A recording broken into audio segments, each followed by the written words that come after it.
driving and tentam so no do naturim e wo share baby abon bia no akoko change ka o ye na baby a et my fine edema bet was me can trust we no e bet influence me so what try bet e bet we no u code no obetuma share obi fa no che be 4% commission and through the sika bet we no na wo say nya commission pay dem pana pay you phone na about www.betway.com.gh the try bet no be me fine pa enti informa we momo minsaka promo still minsaka promo no me ba cho no twibia MTN penny for say ni po 1000 and no twibia omocho musika na chede p na de chene bodom si o Play Store na App Store na download momo app no na de be the first ni sika more than 100 Ghana cedis we no de bia wo yo wo se ni sika no na wo se ka sika na chede p na be bia so to my fine pa etu na twibia 2000 Ghana cedis and on sabet my mega draw no 100,000 Ghana cedis and Ghana cedis and 1 billion on sa ebet my card the bottom of Play Store na App Store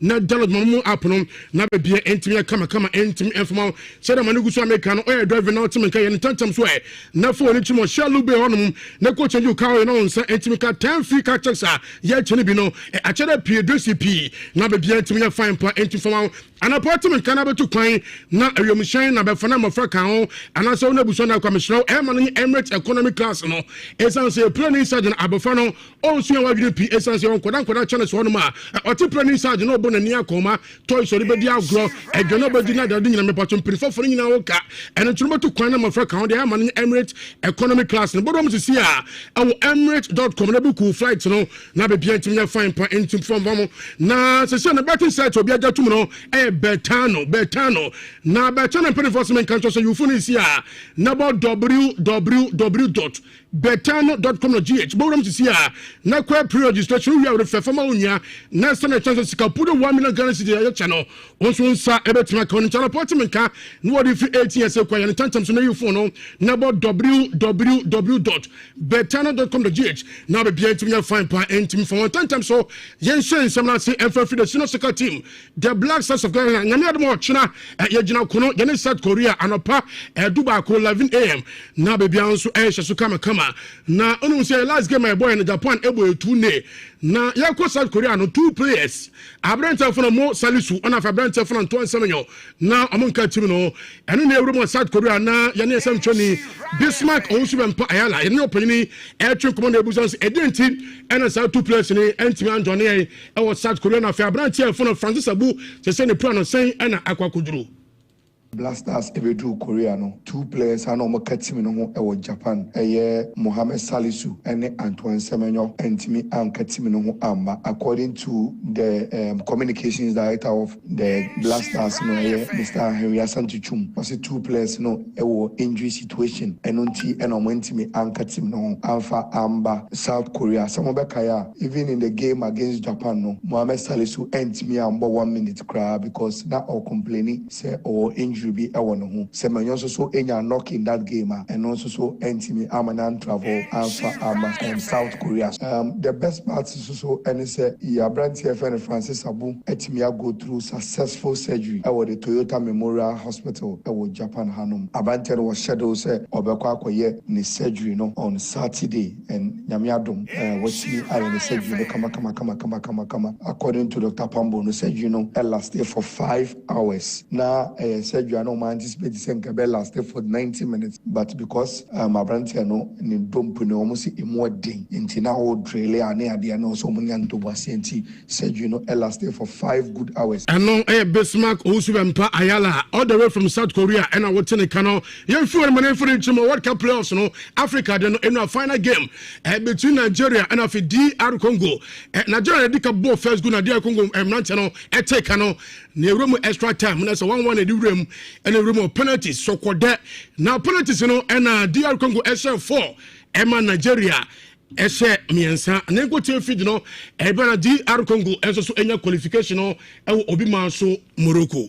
And of course it's the captain Jantuah Barima, the man who scored the semi-final winner against Cameroon, the man who almost scored a winner in this final, steps up and scores! And the Democratic Republic of Congo have made it into the Interconfederation playoffs.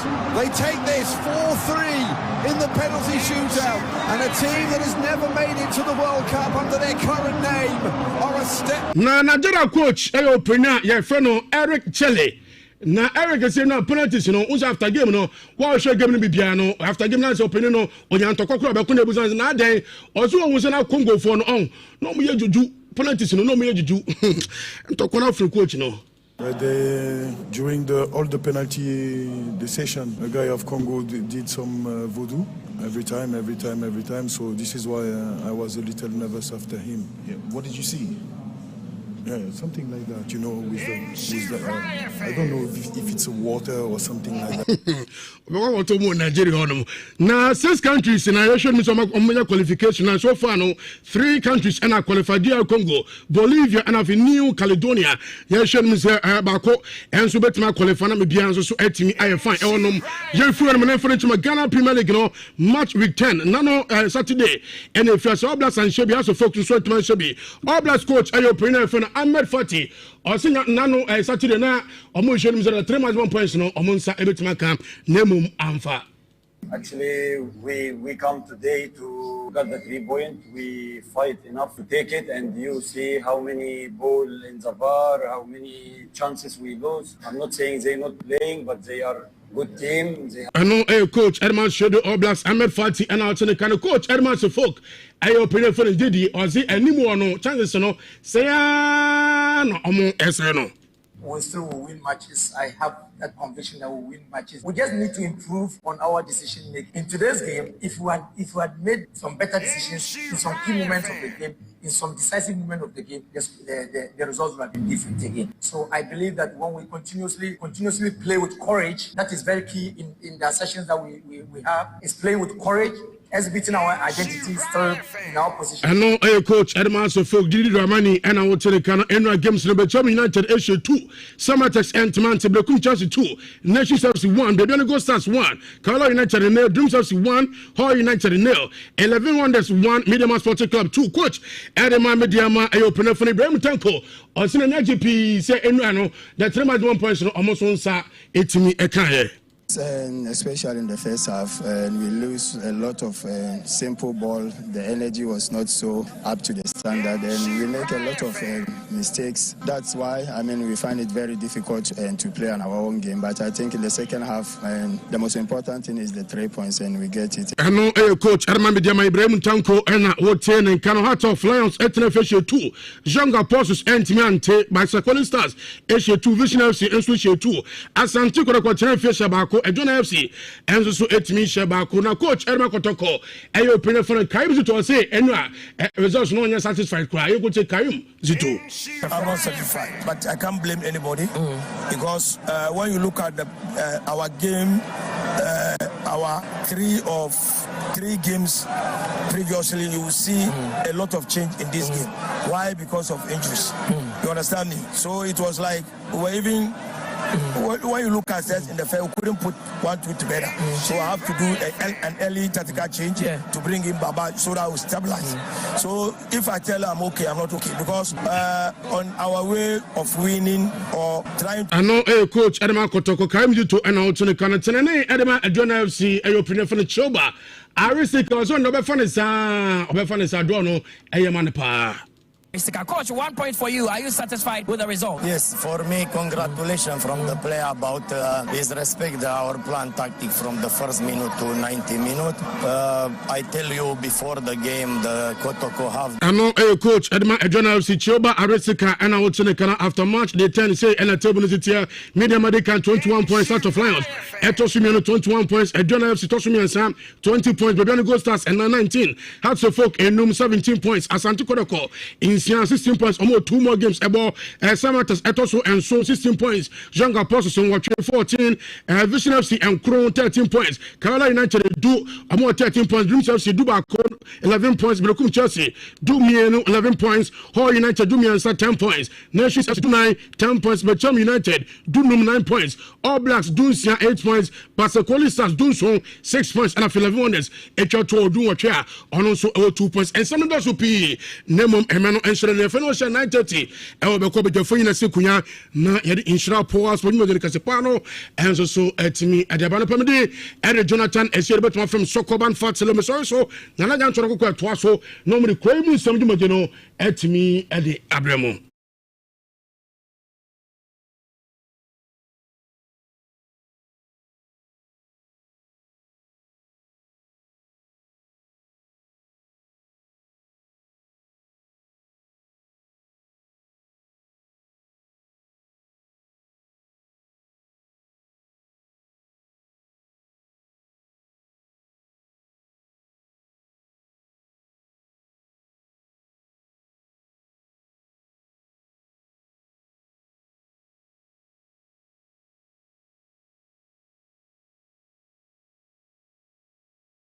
I ever born enkomo. And someone who asks what would be or what benefit will accrue to me listening to the budget.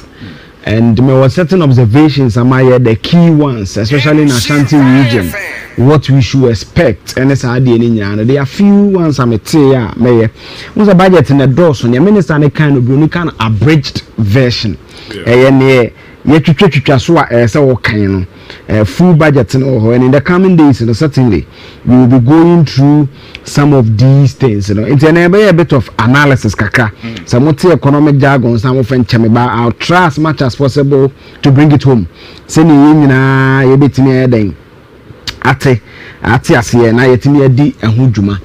let's quickly go into that. Francis Nasser also recorded this presentation there, mama. This is our finance minister, and you know, send you be a bono, me bono, Cassiel, Atu Forsen. And Aluta, I think say, yes, I think say, he's doing well. And the reason why he's doing well, no, as somebody who is doing analysis, if I say someone is doing well, certainly there must be some pointer, there must be some parameters that I am using to say, oh, yeah, there. And again, and I will take you through certain thematic areas and certain expectations are buying a person way. Then I'll do some cautioning. You say, Aluta, you can't budget between and I'm not a better I'm not too good in a tree. Budget no moment as you say, a buying issue po and an issue your person in 2026. Any sika where they cut ties to you. And that's it. Yeah. It's a constitutional imperative. Say, yeah, they buffer me, yeah. Or minor conhumasika. Or minor conhumasika, basically. Say, if you come back on Homano, Sawe or minor dear, Nakia, maybe fufu. And if you no ban assassin, and only a minister, Neko MMD is in a war, or Kojoma Kubus, and you know the Sika share channel. That's basically what he's sought to do. Now, there are about 6-7 parameters. I'm not picking, I'm a dream say, and internal finance is so far. And people should listen to my phrasing carefully. So far, the Americans say, "Oh yeah, there." One, our total debt, and the debt to GDP. The total debt now is say, "Oh my Ghana, you call my Ghana." Yes, yes. And also debt to GDP. December 2024, na Ghana total debt is 726.7 billion, which was almost 62% of GDP. Exactly 61.8%, but 62. I'm just so that I can make the analysis easy for me. Currently, as we speak, our debt, you know, is 726.7 billion, about 630.2 billion cedis, which is 45% of GDP. Debt to GDP to say, men can say, o value account ni generating a productivity, no. What's a worker with the free? Near no. So the percentage of your debt as against your revenue, basically. For example, na Ghana 100 Ghana cedis. The GDP na gross domestic product. Yes.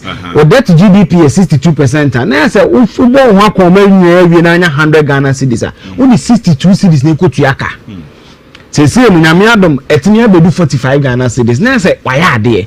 Again, the explanation here is that as a January 6, 2025. Now they cut $1,000 now we could per Bank of Ghana rate in a mebudu now bet you 14,700 Ghana cedis and then what is our canana which are 11,000 Ghana cedis. So you've done a saving of about 3,700 because you delayed in paying your debt till now. But someone also argued that the performance of the city is attributable to the measures Hawaii no. But what can I say? So do some of our debt is in dollar no. Because na 20 December na dollar na around 14-15 into no na yesika no e kan then be kosoro the dollar na ho dey atiaba for because the cedi has appreciated against the dollar about 30% this year.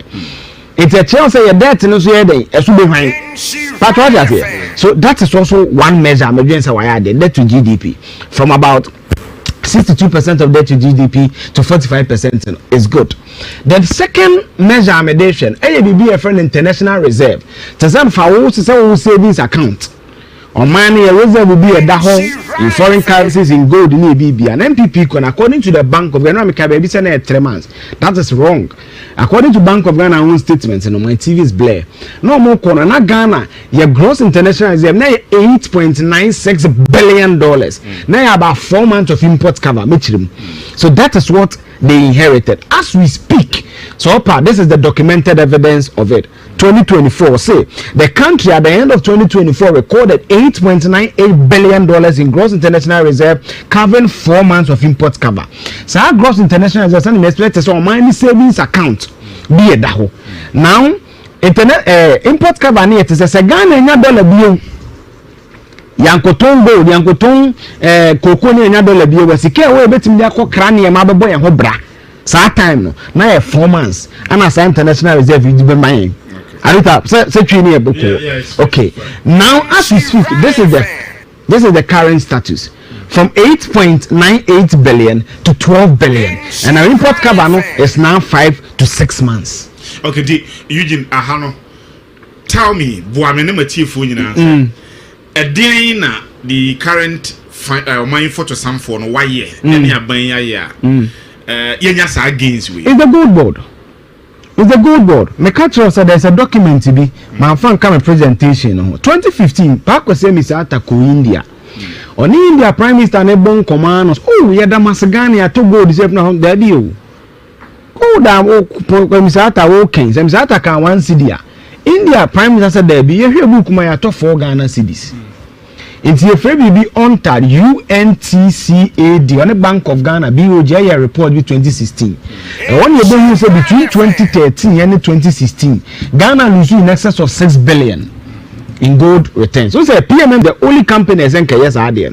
But you say na smuggling it's maybe a Ghana to me 3 major countries Mekaya, Switzerland, UAE in India. Ghana to me say we are ton gold 1 billion. I'm a India. India book 5 billion.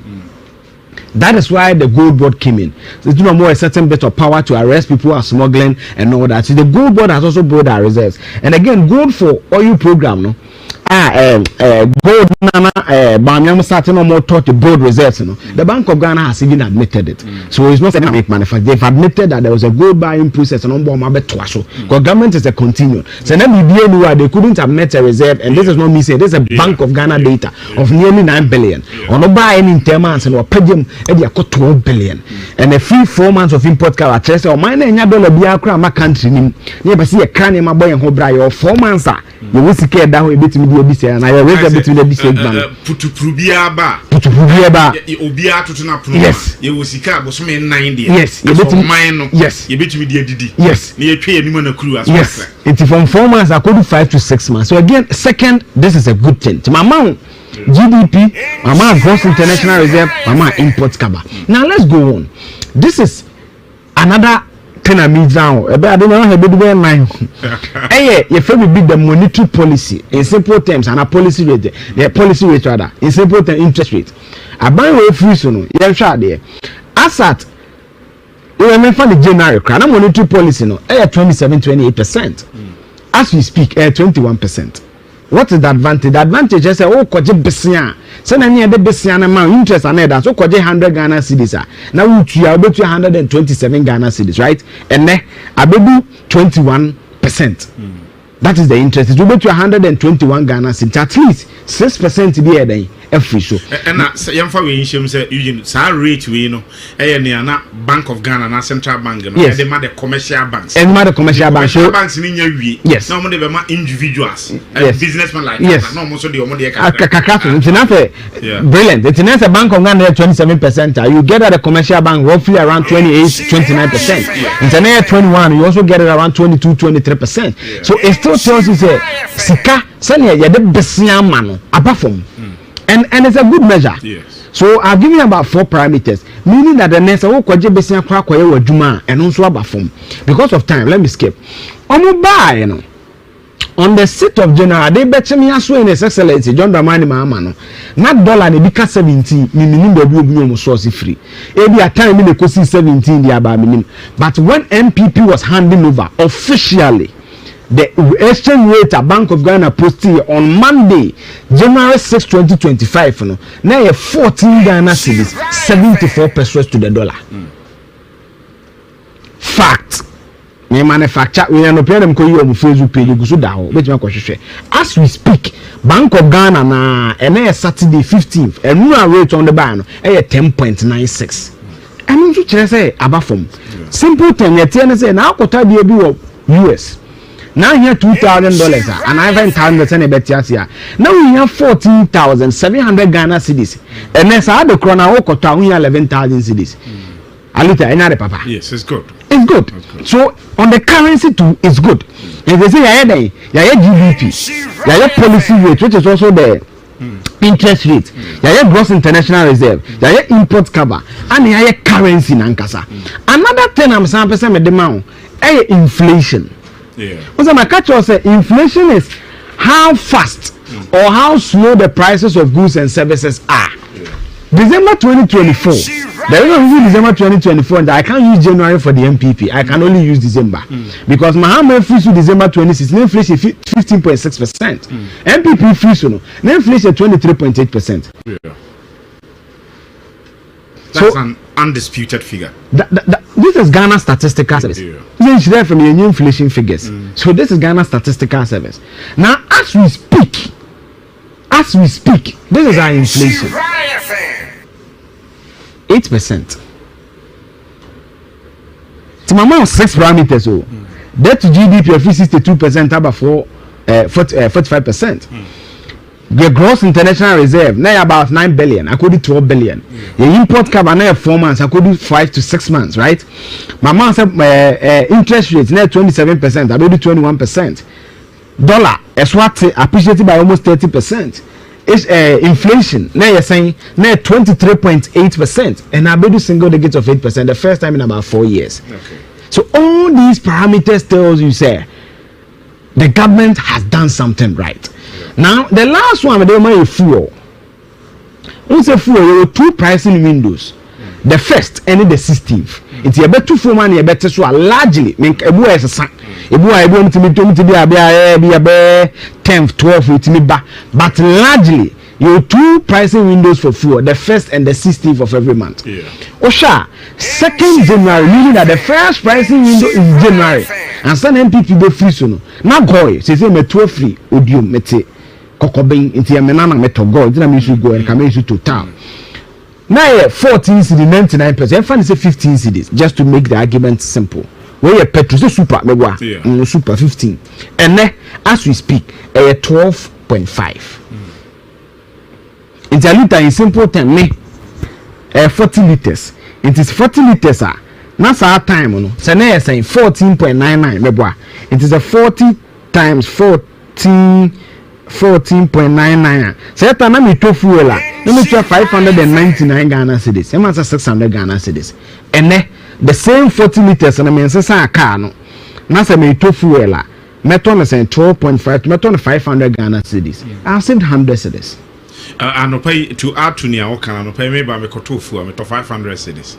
The same car I using for years. Now in previous me to 500 now but we are gauging but now no pay me to 500 meaning boy we do so no cressa fee on the bono above from and indeed what turns a reflective or card mom. Yes. Inti Alita in simple terms, you know, what I'm proving on Insure FM is that as we speak today, when you pick inflation, when you pick gross international reserve, when you pick fuel, when you pick the exchange rate, the indices are relatively better.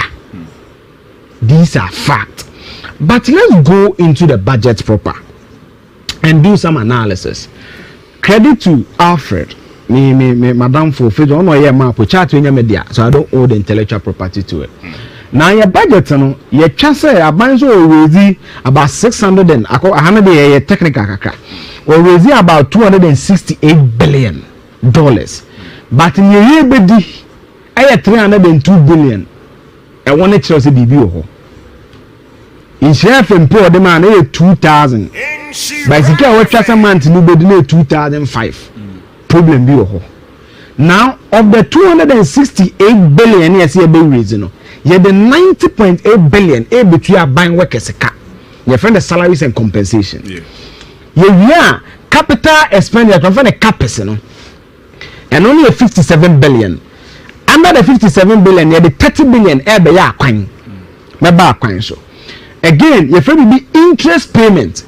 Now let us see here. These are the catch us. 2026 will be a tortuous year. The engine catch was sound caution in here. We will exit the IMF in May 2026. Most of your debt in carry forward. The maturity is 2026. So look at something. You can clearly see from the data. Last year, interest payments you had 35 billion. This year, you had 57 billion. So almost 22 billion more. Again, of course, sir, because the city now appreciated there. That's why I said you carry forward. You renegotiated your debt already. Yes. And again, compensation last year you are 89.7 billion. This year you between 90.8 billion. Marginal increase of about 2 billion because the amount of base pay increment. But I have someone ask what is the commiserating productivity as an 90 billion with the brain. So efficiency must be. You must also get that there. And proper supervision. So that is largely what the budget is. Meaning that I buy the budget baby the best one maybe so. Because also we raise 268 billion. My men trying to move in the year. Also raise quickly. Also raise 268 billion. But in also be 302 billion. As already now, Bosia waiting. Free my young simple man. Bosia waiting. Near Biache, only Baha set 12 now, 4, Meboa, now 9, into already know your deficit about 34 billion. That we must finance. And for me, I believe say physical, I'm jumping. We are not sure how we can keep some of these things. On this answer, are you anticipating say midway in the fiscal year? If your finance minister member for supplementary budget? I believe so. Unless he does something, and I'll come there shortly. Okay. Now, the biggest highlight of this, I had a mobile team here. Also, we creating 800,000 new jobs beginning 2026. Listen to me, freezing. All kind budget, I got the impression also 2020 we creating 800,000. Hey, now America crash one yes sir. But we now say we now call PM Express. Adechi and call City FM. I'm a pay OTV3 or you are UTV. And I like that pressure of the finance minister. No, Bernard Busans, we budget 2 hours, I call Joy 2 hours, and no pro and no say he has to defend his own budget. And I like that. Explanation mania so far on this in the 800,000 jobs. And ya 1 year no be create jobs. I buy target to say oil palm, unsana to force the budget or call benso. This is the evidence. Or call Benz no could in common or say now or person expect view on some of the matters.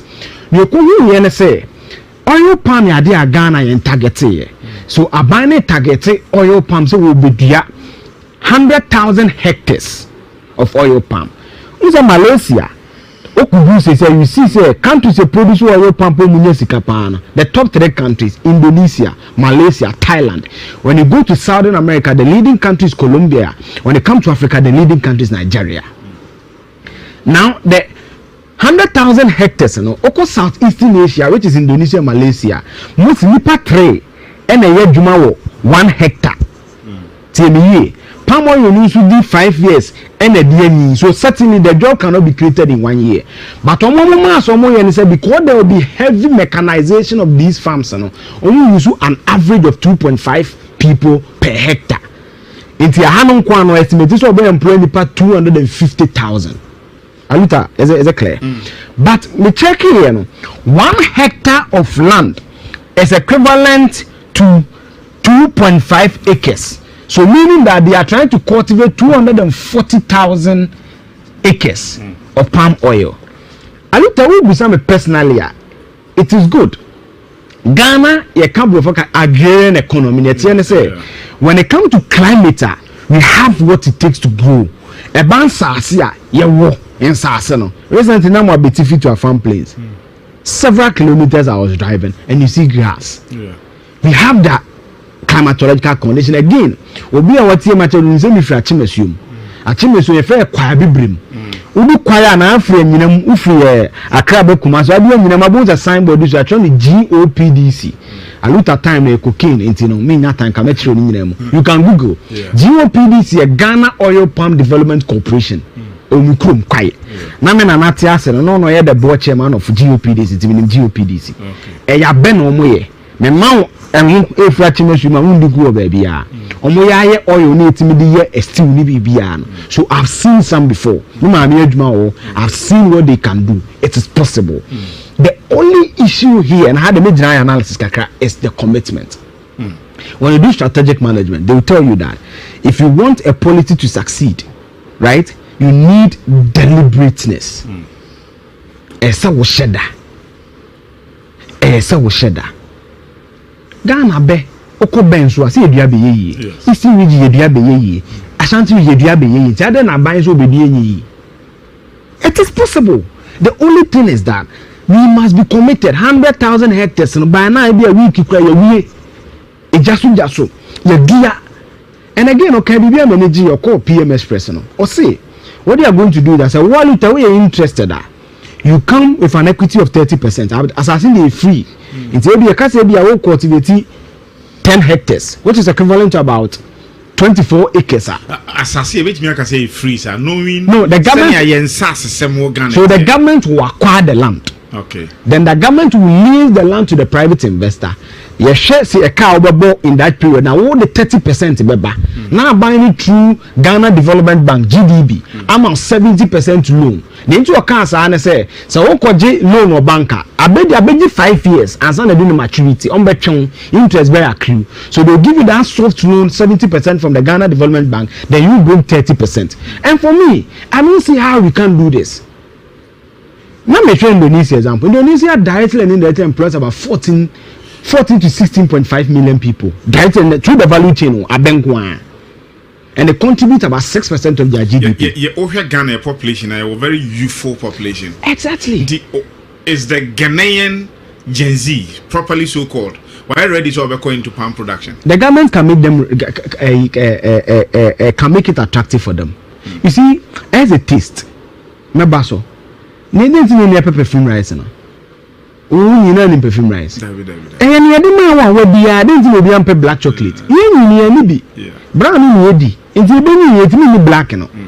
Ba brofo no obi black no. Oh you ni because when na we be a. So that's why I always come back to deliberateness. Every single government policy omo ba na ye o. Say you say omo yen kwase afo. Yes. These are at first on the PhD. Yes. Dr. Ampim on a master's degree. These are experts. But you see, it's the deliberate. Because you see, these things, they are hard work. They are, and you see, the 5 years will predate Muhammad's regime. Or almost 1 year. So it is about that deliberateness. Say, ahana who say beboy, ahana yebo. But me interested or happy because say Ghana ni adwuma. Ne tie pa na say dependency ratio esote. Yes. 2 ete crimes. Yes. 3 obi anso hoto no. Yes. My successive government. Yeah. Fa nko wachi kakra. Na no ya Ashanti region omampanyi be ye nkoko nkete policy no. In the elsewhere administration yenya rearing for food and jobs. Yenya planting for food and jobs. Yeah. We buy so my operation feed Ghana. Are we not rehashing launching of policies? Nabaho, it's a make say this policy will predate Mahama.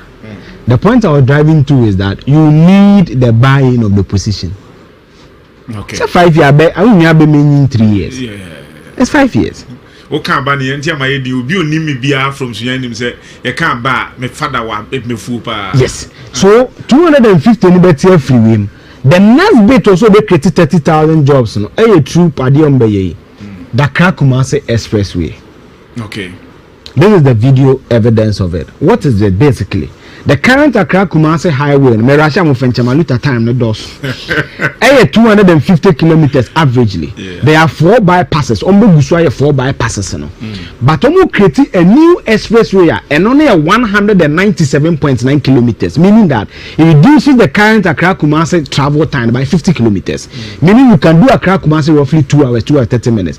But it will be heavily towed. Okay. Yet you say ubetua to kese e wo so sense na ubetua no tank and as a normal road no so. Say ubetua to 10 cd e wo expressway na be a normal road ubetua be 2 cds. The example you can check and a minute time is the Mombasa Expressway and there's one in Uganda you can check it. Abans or feasibility studies, the financing will be done locally. They will mobilize local financing to do it in 3 years. And Oko City, it's one move on Facebook and a question. There's the answer. Oko City FM Bernard Ablen or somebody in 3 years. Mahama will commission this road before he leaves. Now, road on the fat normal Kumasi with him. We know on what they fat Eastern region out there. So now Kofa Saman Kese, now Kofa Chimodan, now Befa Alphonse. Kwaso Lake now connected to Kumasi. 197.9 kilometer video no and that Facebook no. It's 3 years and everything. What I was happy about and I say this year they will start from the 30 billion. The catch was a capital expenditure 57 billion this year. This year, yes. 2025. Yes. No, 2026. The budget 2026. Yes. The catch was how much? 57 billion for capital expenditure. Out of that, and 30 billion is for road specifically. The most flagships of the big push project is this project, and therefore they will commit some amount from the 30 billion to start this project. According to the finance minister on city, it is for 3 years, and President Mahama will commission it before the year. Most markets. Connectivity, interchange, it may be as a corridors and everything to create jobs. Also, estimate is a project to create 30,000 jobs, direct and indirect. Filling stations, all these jobs. With all background in analysis, yeah, sustainability of jobs is key. Yeah, how sustainable are our jobs? Yeah, so that's what I'm saying. That indirect and direct job. It is incumbent on the finance minister and his team to come back and tell us. I don't know my video. Okay, it's fine. It is for the finance minister and his team to come back and tell us that of the 800,000 jobs, which of them will be direct, permanent, rotational, and all that. Because construction, big push, 30 billion means that the amount for the consumer, it be best and they are all jobs. Yeah. You see, my challenge is that planting of food and jobs. Meaning the senior bekaya. And one of the people I said and got the coup for them create any 1.2 million jobs and you're not correct. Okay, I'm 32 figures around it. It's because they couldn't quantify the jobs. Yeah. So they need to do that quantification so that when it comes to a time we are scorekeeping them, we can do a proper scorekeeping job. For me, the one I was happy about the 4 bypasses to Sino and Yinem Kongo now on my way and so on. And you see, only to me about because Kumasi is a haven for commerce. Again, Kumasi town importance all the landlocked countries, Mali, Niger, Burkina Faso, track be able to Takrade and Atemahabono, a mass pass through Kumasi. Intino Kumasi Accra Highway, your friend N6 highway is a Trans-African route and our route. Very important. I love the first one, the route. Yes, a very, very important route. Intino Nina Dia. Was say created 30,000 jobs. So far, the maintenance amount about 280,000 jobs out of the 800. It is for him and his team say in the coming days they will explain and strip the data down. Said then no more. Now, also baby a friend farm services and some of my tractors. Any idea man, but some current TBD full combine harvesters. Any animal number again. I na Rita Oka. Now I'm balancing the president. I'm sorry. Yeah. What is he say? Yes, as be a mubedi. And bibia this week we so ibina me rahajin kotoku ni ado jeni na esai na gugufo na so dinat atnase nat bibia boko de openi nyame adom na batwon so adom ne mpai boye ho ye alaska ho ye de nyame adom bibia boko wonderful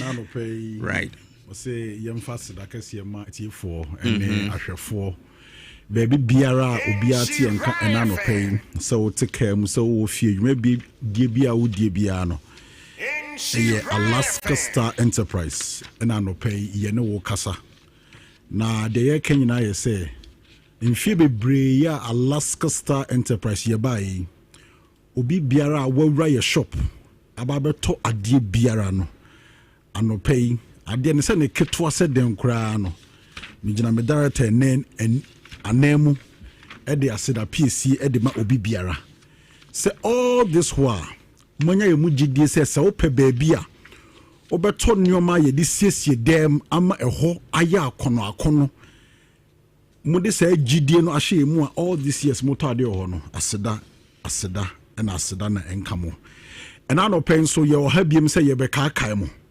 se de da ne da nyina obu ho a watro out in a diary man ne phone so notes no watro so say enche bia by this time oba be tade o but ebia arefika kraba nti anope me wa hase mba be kakao na last time me ba enso no me ma etiefo asote say ewom say next month na ye bronya ne de but Alaska Star Enterprise de bronya ne ya start dadada nti me pa cho say wa plan say eye wo dem o office o shop especially for Christmas yi obeyen sesan kakra ho no mesre se anopei obetie me na ensesan na opese oye no wa boawura Alaska Star Enterprise na yetima somo osoma efe me pacho Alaska Star Enterprise ye wo edum me pacho bebia Boss FM wono na me pacho ye ni Boss FM edan ni ye ni Prudential Plaza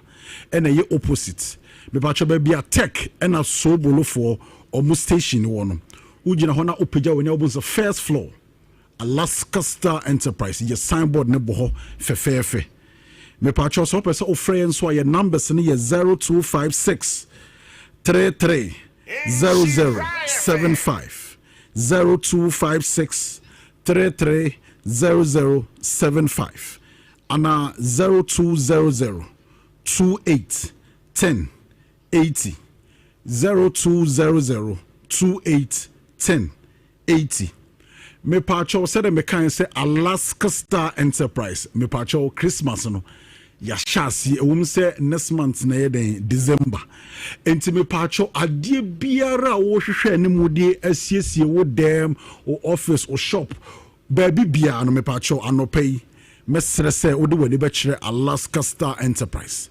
na akoko ade won kakra say da bia weekend ana musli ana mo time pa ya na me wo shop nipa ebu shop ebeto ade na me sre we se na media ma etiefo so bibia Saturday oba ya na ye marble sheet no ye dodo ho nyina na akoko aseatu enti e wo se ye di be mu hye enese omuma na omuma eden omuma meje omo marble sheet no enti me pa cho se open marble sheet a oba Saturday na ashoto me pacho enano pese obowura Alaska Star Enterprise me pacho marble sheet no ye de bia eden aba me pacho ebi nso na your first time I would take marble sheet na ko say wallpaper beno sticker e wo chire me pacho wa ya na wo de atare ba bia pese wo tare no me pacho eno no sizes ne so colors and designs nso ye den eye bebre enti me pacho say de mahu nan say yes most of cosmetic shops no dodo na ye den edi sesi ho pa barbering shop saloons no dodo na ye den edi sesi ho enti me pacho say wo di dwuma bi sa na wo pa bibia wo di be sesi ho ama ho ya akono a mesre say ena no pay wo de wani be kire Alaska Star Enterprise oba wo say wo pa den marble sheet me pacho edini ye marble sheet ebiem so no me pacho so pe blind curtains ebeko Christmas I was so to ma odem one amount for obuha from January so this very day no we plan say oba ko sero bi sana adwumenti no onya time entimi nkoy but ebia o plan say December oba besraw ti mesra say odem ho no obesiesie ho ma eho na ya akona akona se de be ya obuba ho a I mean ebeye enika na etima mu dwumede ni mu bia ye den aye kama entimi pacho blind curtains me pacho blind curtains ye ye de sen me pacho ye mpuma no ho no sempuma no louvers anas sliding single double 3-in-1 emu bia no pacho ba your marble sheet your blind curtains bia me pacho ye betumi dia den asomo fefefe me pacho se ope plain no so pe design no emu bia ye den ebi wo shop de hian se obetu anamon na waba Alaska Star Enterprise me pacho oba ye be somo osompa me pacho Alaska ye location no ye wo edum bebia Boss FM ewono ba mesere ye ni Boss FM edanim ye ne Prudential Plaza na ye opposite abronsan ya ni din de Mrs. Anoche Plaza your first floor bebia tech any so bolo for cars no ye den ejinjina no ye numbers no ye 0256 33 00 75 0256 33 00 75 ana 0200 28 10 80 0200 28 10 80 akokwa ebiem so no PE foams. I think say PE foams ya ka ho asem severally. But a idea nansen obi how person ye POP. But ebia ne sika no estimate na man ne so. Ebia wa ho bone nyanso me pacha Bora Alaska Star Enterprise. Me pacha also open them PE foams. But your PE foams no ye design say POP e designs ni bi no modes ni bi no. Enti de here say oh why stick no we chire na that tare me pacha o ceiling no so no anaba bia wo person ka wo ye POP no.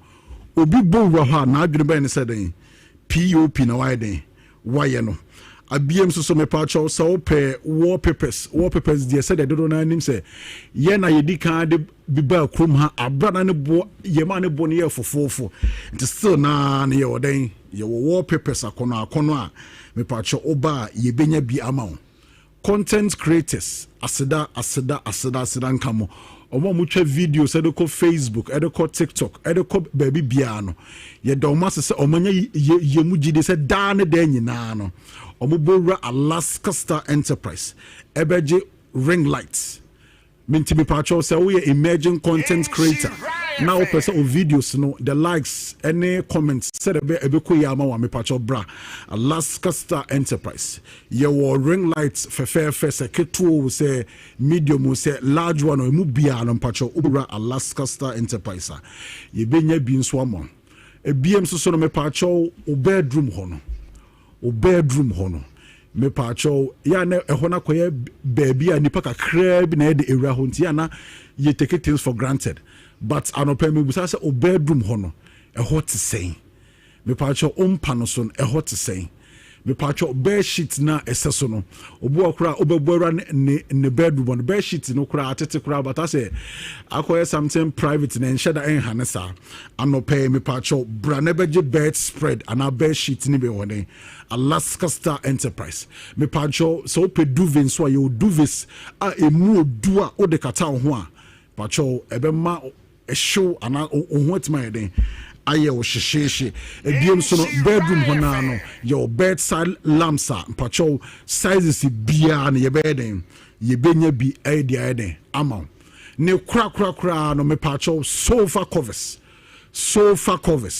me pacho wa obedi adanse say enam se one emofra ewo fie no unkonya no omase nkonya no omatwitwam omahwie no magum amanu ma no watwitwia basto na no colors na yeden aka unkonya nim o plan se oba koye enkonya foforo me pacho bra na beje ye sofa covers ni bi me pacho sofa covers no se wakonya na ye single double 3-in-1 akonya size bia no de hianse oba obeka ye mranti o mo shop rese de ope silver covers me pacho eno so no ye wo colors na ye plain emu bia no Bora Alaska Star Enterprise ye benya bia de ama me pacho Alaska Star Enterprise said me kan no bronya neoma no ye de aba right bronya neoma no Bora e shop a ye ntwen si de bansa na ye de aba ye de bronya neoma na ye den aba enti mpacho mentwen so a se o twen ama ye bronya mansa na wa beje neoma no me pacho efiti na akunya ye bronya neoma no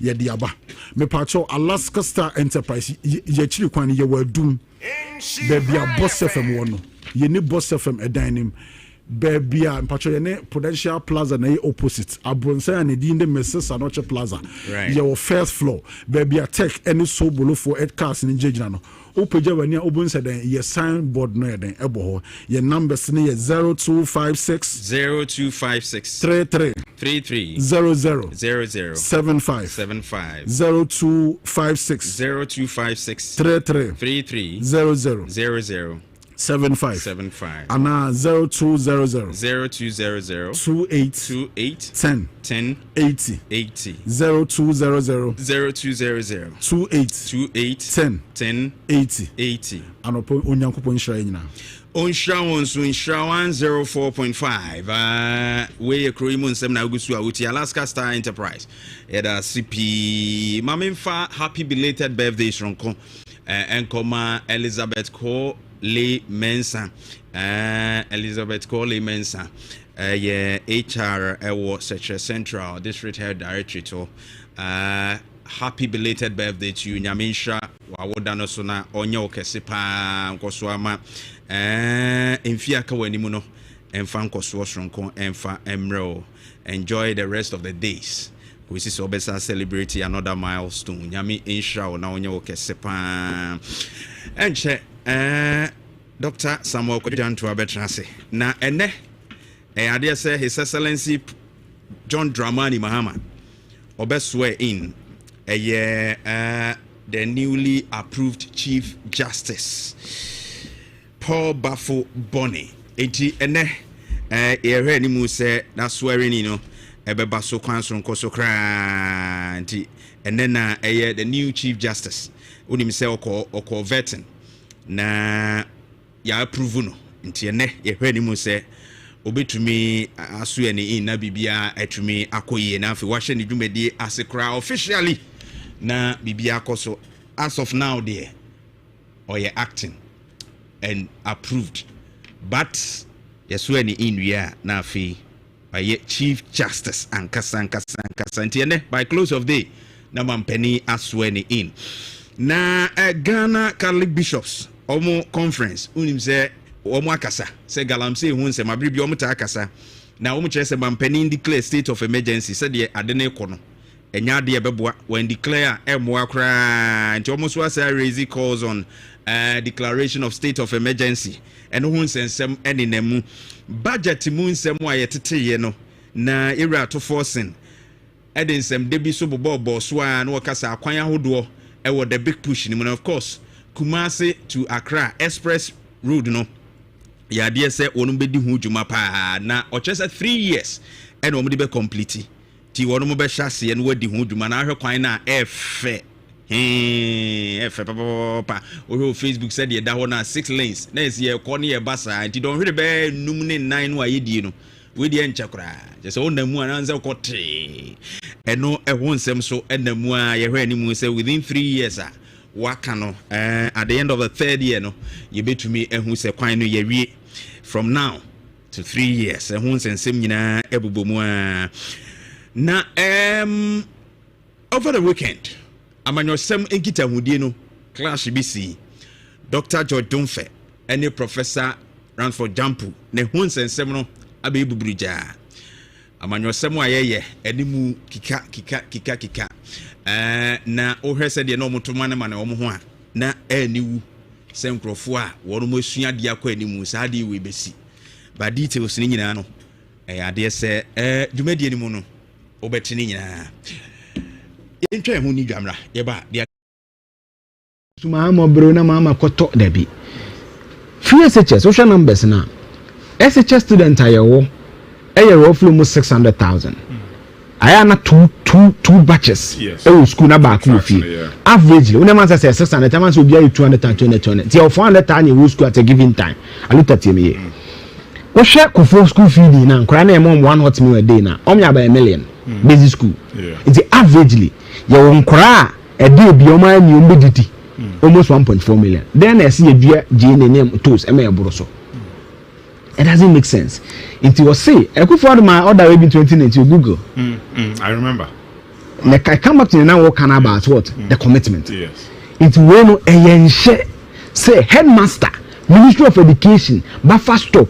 We are committed. That is the word. We are deliberate to say. There's no way I say I want the team I do my yento. Yes, you come Vietnam.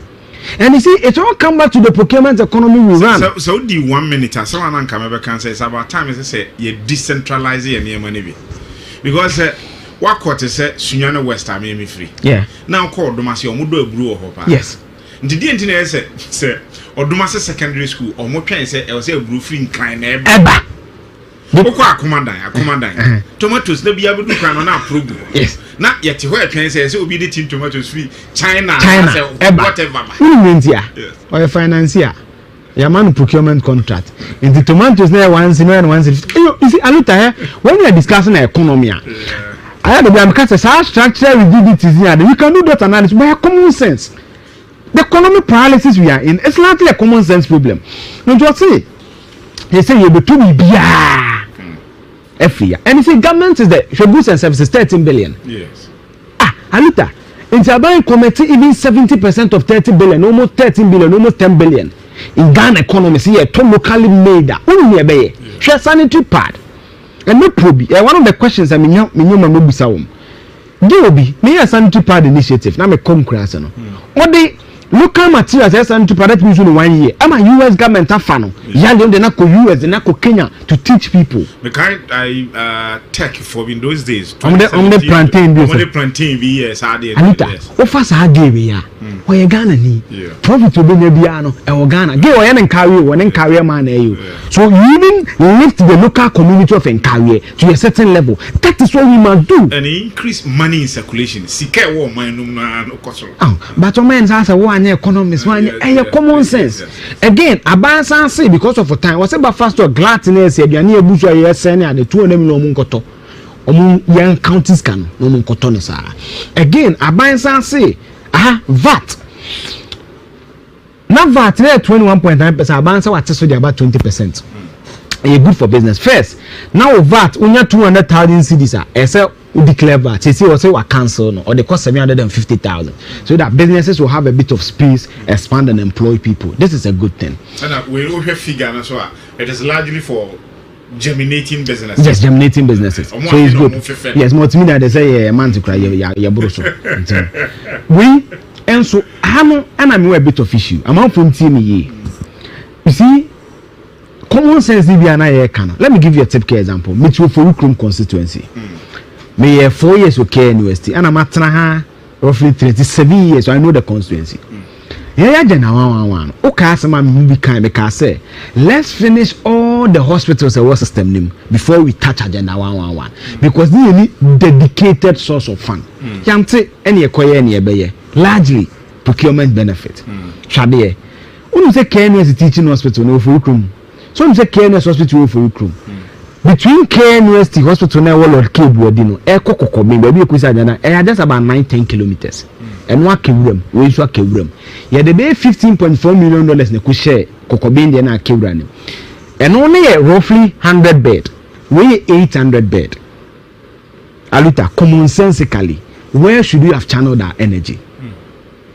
As a Kramampong, only district hospital. What is the proximity? Since we first since we were one my other Kramampong. They can even come to KNUST teaching hospital, which is a bigger facility. Ejeso can come to that facility. Kwaso, Praso, they are on the same stretch. Any acquire agenda 111. Abanso so by 6 regional hospitals. I'm not saying that the district hospital has the same strength like a regional hospital. I'm not saying that. I know very well there are differences. Cheap compound or clinic or district hospital, they are not the same. But Aluta, me dream say, can you agenda 111 which was even the promise of this government. So Oba continues those projects as Ansania start. You go Aluta 6 new regional hospitals. You will be like La Juna, you can't come into the Mbuye, this in the Lafoni hospital. It will be now. 600 million now you do 6 regional hospitals. There's about 100 million. Because of say we allocated 49 million to upgrade 7 regional hospitals and provide enhanced material, blah blah blah, and we are committing 100 million to complete 10 agenda 1. Meaning say simple math, we divide it by there's a 10 million for 1 agenda 1 hospital, 100 million for 1 regional hospitals, and I'll upgrade what 7 regional hospitals by 79 million.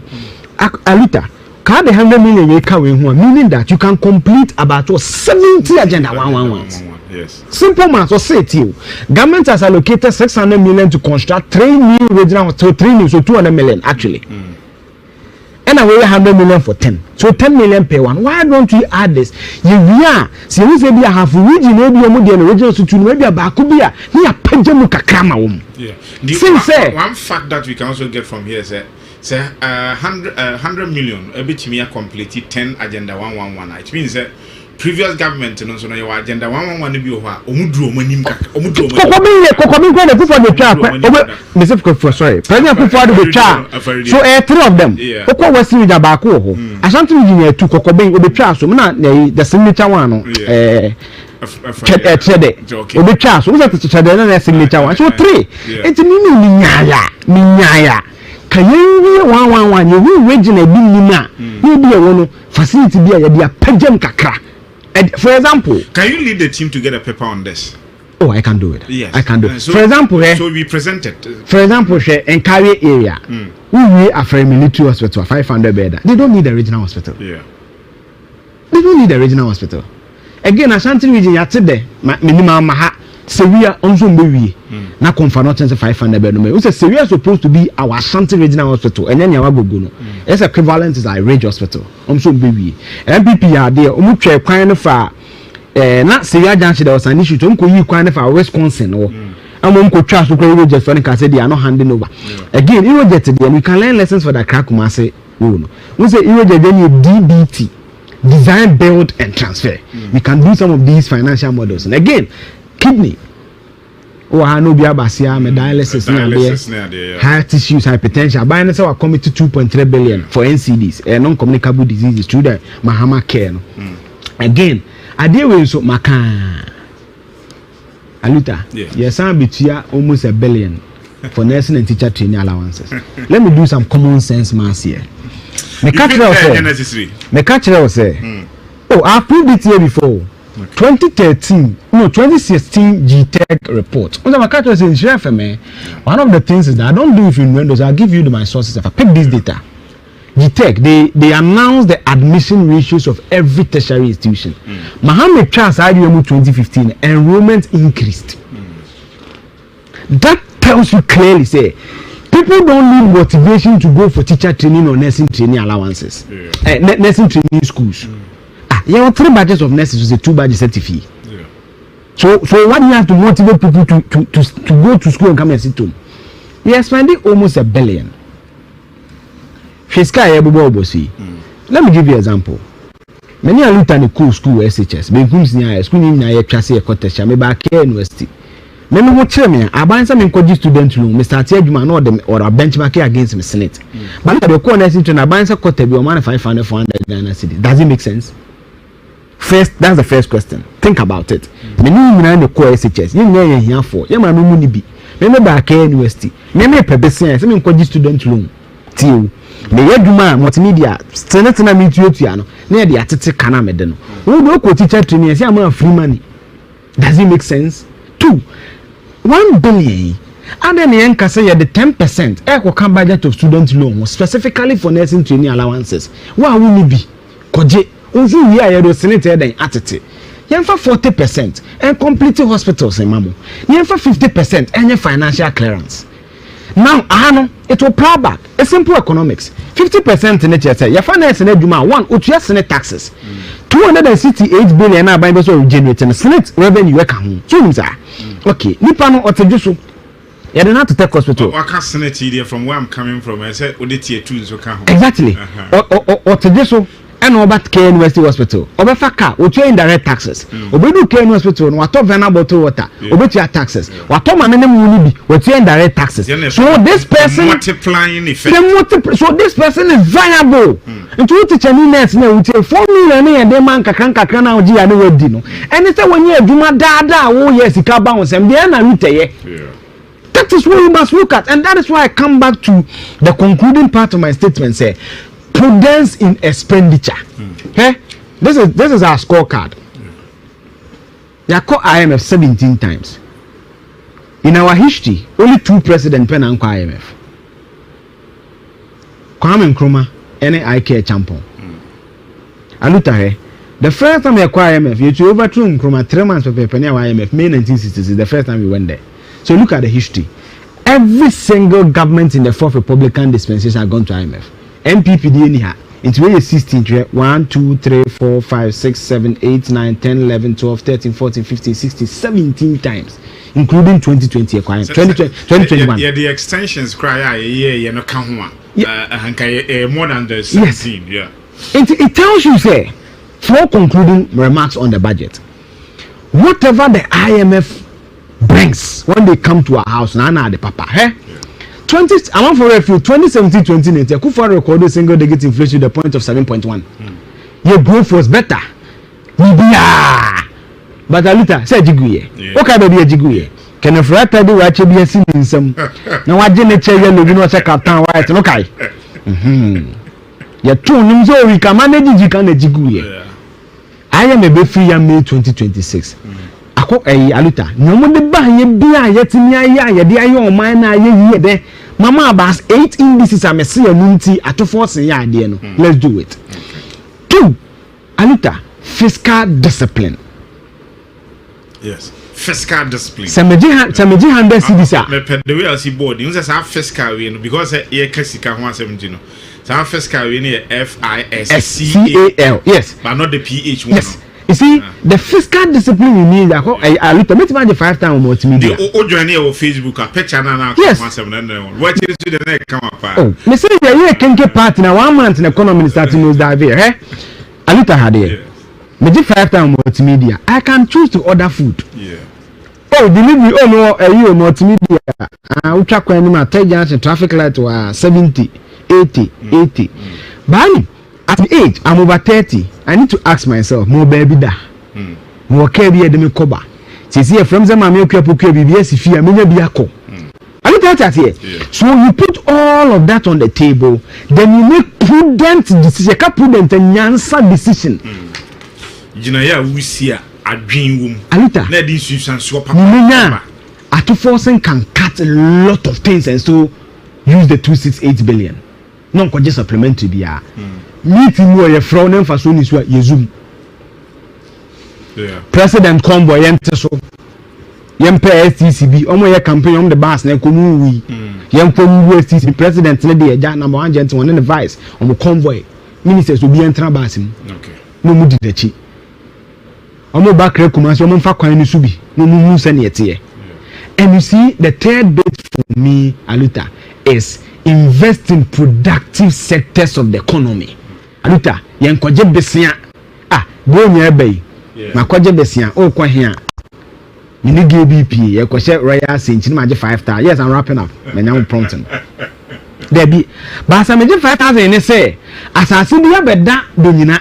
Yes. Me wo 30 me the 5 ne so asase na Aluta dey na me ton asase je me nkrata and by next month no na dey na asase me kosoro. So you invest in productive sectors of the economy and that include 100,000 hectares na me kan no aben faso wo so. The evidence abounds in Malaysia, in Indonesia. Let's be committed to it. To Sadia. And the fourth one a chrono. Atu force so by the car the man is 64. See hi. But I'm 1 minute when I'm in producer. And no say you catch or the engineer is kind of 64 near. I pass it through all the process. If you're a contractor, MMBC you not sign, regional minister sign, road minister sign, finance minister so sign. I could Bank of Ghana is the sky you between. I'm not say there. The training you chip. Auditor General I approve 47 there and okre. See it way. 8 billion BDA. I could see him kosi koda koda. A bit me no okre. Entimi no okre. Additional document. 10 billion there. Or say a fraud dream. Wetum kura we disallow. Listen to me carefully. How did the 10 million go through all the process to the Bank of Ghana? I will be to yes, scan. How did it happen? Because at time NDC co-position in 2016, na New Patriotic Party take. Mobile the same thing, yeah. Nipa ba kwa me ne din komo pa Kusibuafo. Yeah. And I think he's in Kumasi. Yeah. Once obey CEO de ma public sector reforms. He told me on air, I will be at here, sir. Even contractors in it came to him. Say, Omusika, or Tetiso. Maybe that time our document say a binder the neck 2 billion. Maybe I say, the Mumma 1.5 and Mumma 1 billion magic. The idea, you know, see, Aluta, the problem I have with Ghanaian leaders is that police are channel. That's the problem. How comes I buy 2 billion? I'm a for buy as well, they about 1.5. What? Then I'm watching Aluta you. So, and yet on no buy no buy what the turbines are saying, you 10 billion. You know what 10 billion can do for this economy? Media, development in our coin. Ghana road in a for year no 30 billion. Yet the nearly 30% of them Kia Chrono. You pay you behind 10 billion. You poor sign document you be. You poor approve you could do bank of Ghana. I say you connect Attorney General from them. Bra, on our sign documents and say the car or the General saying yes, bra, which him say, when Yahua, Yam prosecute you. So this is my full solution. I'm not just criticism. I'm saying that fiscal discipline, invest in productive sectors of the economy, produce what you eat, consume what you eat, and prosecute financial crimes. We do this here. Eugene, medasiano pay. I ever born encomo, and someone who asks what would be or what benefit will accrue to me listening to the budget. And there were certain observations the key ones, especially in Ashanti region, what we should expect. And there are few ones I'm a tear. Was a budget in the doors on your minister and a kind of abridged version. Full budget and in the coming days, certainly we will be going through some of these things. It's a bit of analysis, kaka. Some of the economic jargon, some of them. I'll try as much as possible to bring it home. So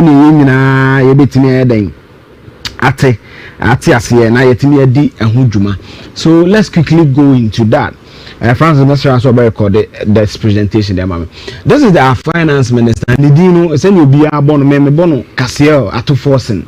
And Aluta, I think say, yes, I think say, he's doing well.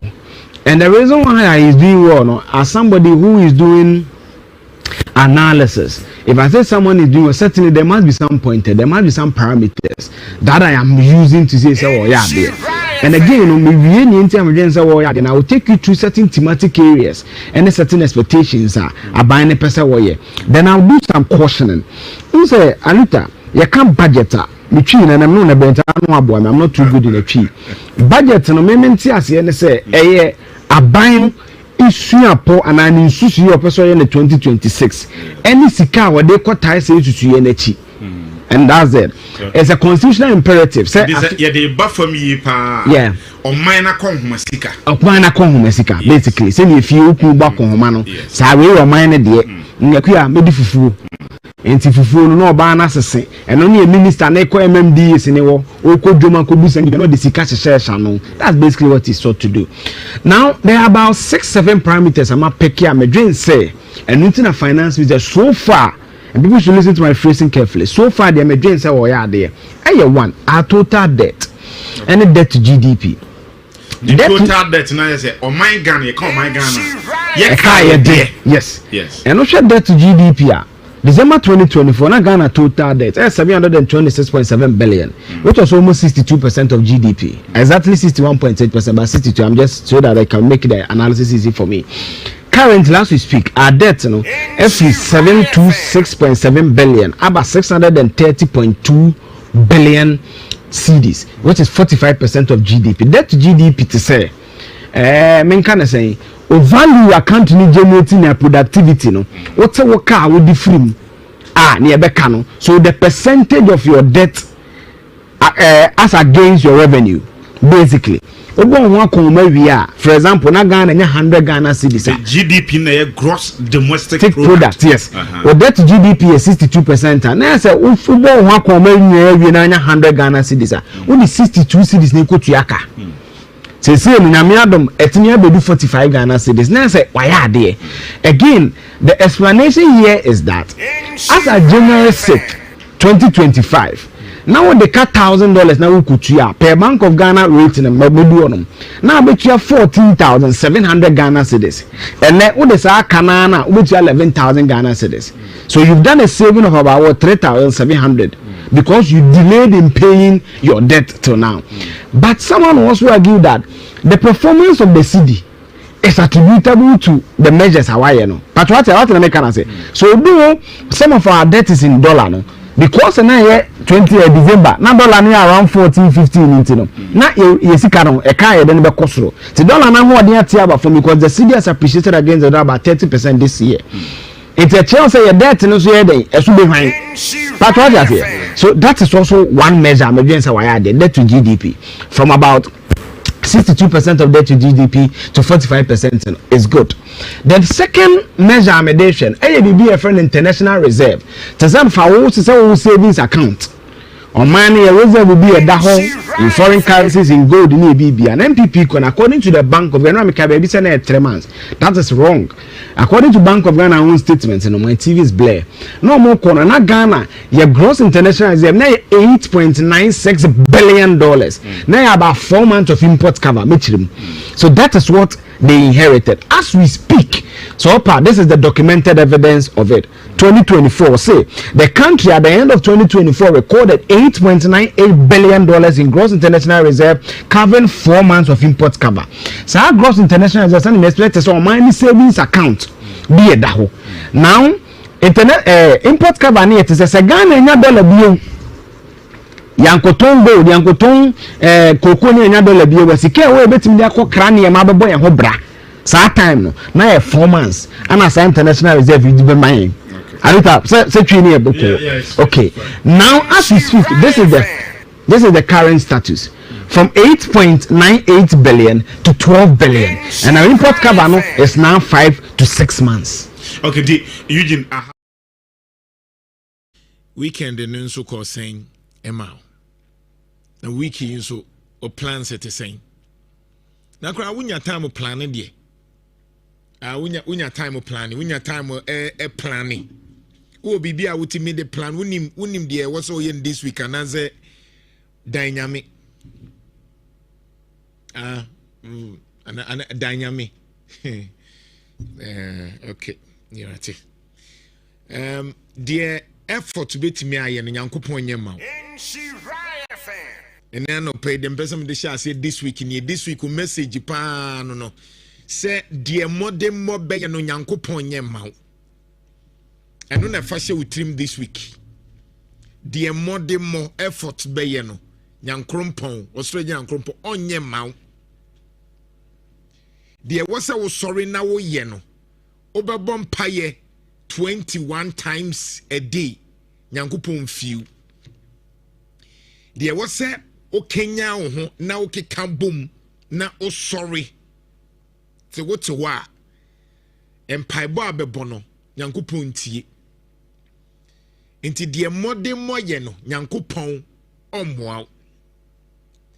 Nemum se o de modern money ye na edru baabi na epema.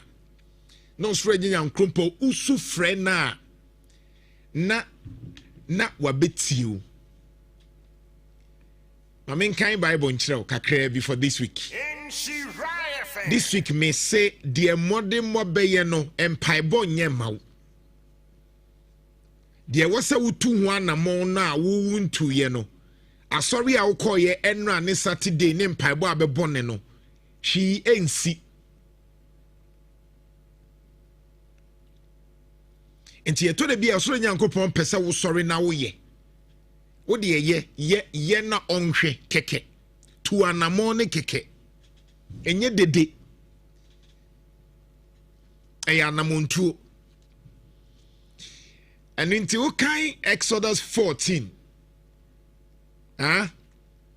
Verse 15. Air corner. J project mami. Me see this week. The enka utim said the modern mobile no. Empaibo ntimi nye. Ofre Nyankopon on few. Ode Nyankopon hwe se nimdia ni nyansa ni hunumu na ode ma no. Wo de ye adwuma. If anybody lacks wisdom, let him ask God. Say eka nyansa yebusa Nyankopon.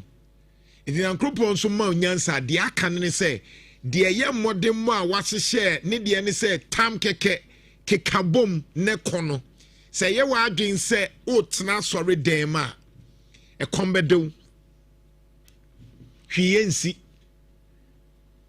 me ka hyase nam de akọ online ne so nti yankin kan Exodus chapter 14 verse 15 going one kasa betimi at Mosi mo Exodus cry and not to say fifth one another Genesis Exodus okay the second one okay good enti Mosi woman tosumienu imu do 9 nchichemu dunum ekono so working kan am sure so obi anim Red Sea no obi anim de kan say epokoko no ahu epokoko no de Israel for adru ba bia che say wo so mutwa epokoko na omo hu say Egypt for no muguso kasa Egypt for no nsu guso eba ahu problem ni guso eba Egypt for no eba omu njaaye omu guso eba na oni bibi na edru hono because nkofo emakwa kotena desert so sa nti enya de omu ni mensuo dware muntie o Israel problem no ene so makwa kotena desert so asase anyankwa ne wo ho ohyew ene wo Egypt enti omu hyeda hu epoda for 400 years then all of a sudden Moses chioma akoba bi fofra omakosia epo omu hu epoda no man day akwakwati se kumase eponna ha kumase eponna ha until all of a sudden so kon cry and now ko Cape Coast now ko hu epo kakraka now yam shisho until beka to say a typical asantini pa no soronsu enya because ensuo de oti Cape Coast oti epo ho no onsurosu otimi dware de oti Lake Bosomtwe no onsuronsu otimi dware ba wa wuti kumase a ensuo ntan twamfa ho no typical usronsu pool kra usro so we pool bi na ho kra usro enti Egypt for ne sa na mo ye o ma na Israel fo ya kwakoto epo na tie me se na no pei de mode mobe no nyankrompo nye mawo usu fra ne kro betian se janse munu na wudie no enti enkan Exodus chapter 14 verse 15 na time Moses on say Yankopon ka say Egypt for amuhu mu Misrim for amuhu mu mu biem Awurade be ko amamo enti mu de munye din Exodus 14:14 na omu kikawie no na Moses ye na adwene say okobusa Yankopon say osoro nya Yankrompo na say meya ne den enti kan 50 was then the Lord says to Moses, why are you crying out to me? Tell the Israelites to move on. Na Moses peja ni tihwe osoro Nyankopon bebusa ne se osoro Nyankopon me den ene Nyankopon ka chen say Moses say adenti na wusu akere me ene this week me pese utie sa de no Moses adenti na wusu akere me ka kire nkofo ne se omunko manim enti ene this week no o memory verse ade ye adwuma and it say Exodus 14:15. Moses ye na adwene say Moses ni refi ni say okuta ade a ne dia ne say gopeja emu be pai na Moses refi tumi a tro Nyankopon de ama no enti opeja ni nsa no eye adwuma na mom na ne refi nti no oye na adwene so say be Nyankopon akoka kire Nyankopon say hey Nyankopon chamai na asemenya de Nyankopon say usu achere me upeja uti aye den katra nkofo nso mu nko manim eno na mpesa me de kama asem ene unti ase de nti a osoro nyina nkrompon China fo agro Finland fo agro other people agro na woda so ti ase unti ase de nti a ekro bi anyini ko manim na yen ye da so wiawia unti ase ne se o magia tumu se Nyankrompo ama yetumi nyansa ena o ka kire ye se asase no yemfa so nya adwuma ne yemfa bibi mra ne yemfa bi nka ho let us multiply wetumi aye afri so let us multiply Nyankopon nim die mu no Into obo onipa se onipa emfa bi nka ho multiply into wo a wo tie me ye do ba wiasem se fa bi ka ho men say no into obi a osei ade ye bronsam obi a owia ade ye bronsam obi a oku nipa esunsum ne honhom ye bronsam efisa bronsam ne kumu awia no asei ne momoso nyankopon ka kire nipa se fa bi ka ho enti Moses nyoma na ekuta no de na ekuta Moses no na ne refi se eyese poma na ekuta Moses na opegya ebema asase no apan no etese Ghana poma ekuta yen eye asase yen poma Moses poma nyankopon de ama yen eye asase asase a wutimi dia de wo so yen poma Moses ni bia wode ama Ghana eye gold timber salt bauxite any nipa yen poma nyankopon de ama yen no enti winim de aka ne say ye beja excuses no excuses ne say just de bia broni na bemansa na yetimi akekere ye man just de bia broni na me sika ansa na yetimi akekere ye man just de bia ye twen say ye sika na ye koje no de bia ye twen say ye bagie nti adase ansa na yetimi aye adwuma o man bia ko nanim te sa concept na say anamo a wose mitu no se mitu na mentu a ekombe de me enti ye mpanyifo kra ka se wote faako a wote waade so de enti ne mpanyifo ka sa o man after 68 years wani nwu se ye kokra nkokoba wani nwu wani nwu se ye wo anwa brode intos nyadoa enyoma ebetimi ama yen ho atoyen aduan emu nyina ye dua wani nwu se ye da so kan ye da so kra nyoma no ba yani nwu na sa krono omu ye te se de wo ye tie wisdom way sa krono Vietnam ye kofa mo ne ba Burkina Faso ye kofa ntosu ne ba bebia ye kofa anwa ba baby ekofa corn beef eba no se sa kro no ye efa wuwu suban ni bia anka benya bi se sa kro ni decide say atade na ye toshe no so mu nso ye wu mu fa wuwu suban ni bi say bibia na wo de be ye mpaebo a anka wo ebekọ ne sei se sa kro ni decide say ye nya bibia be bibi te se shape ena omunso ye koduo na ne de chimpata because sa koduo no eye Peter Breso enti broni na ntimi anya shepa etimi fa containers na ofa yenye suban yi bia ye kasa ne de nima ne NDC ne MPP ya ugiri sanka broni no ena oye wu suban yi bia anka betimi akofa kaaba nka betimi akofa ka betimi akose me mobile phone nie. You know why?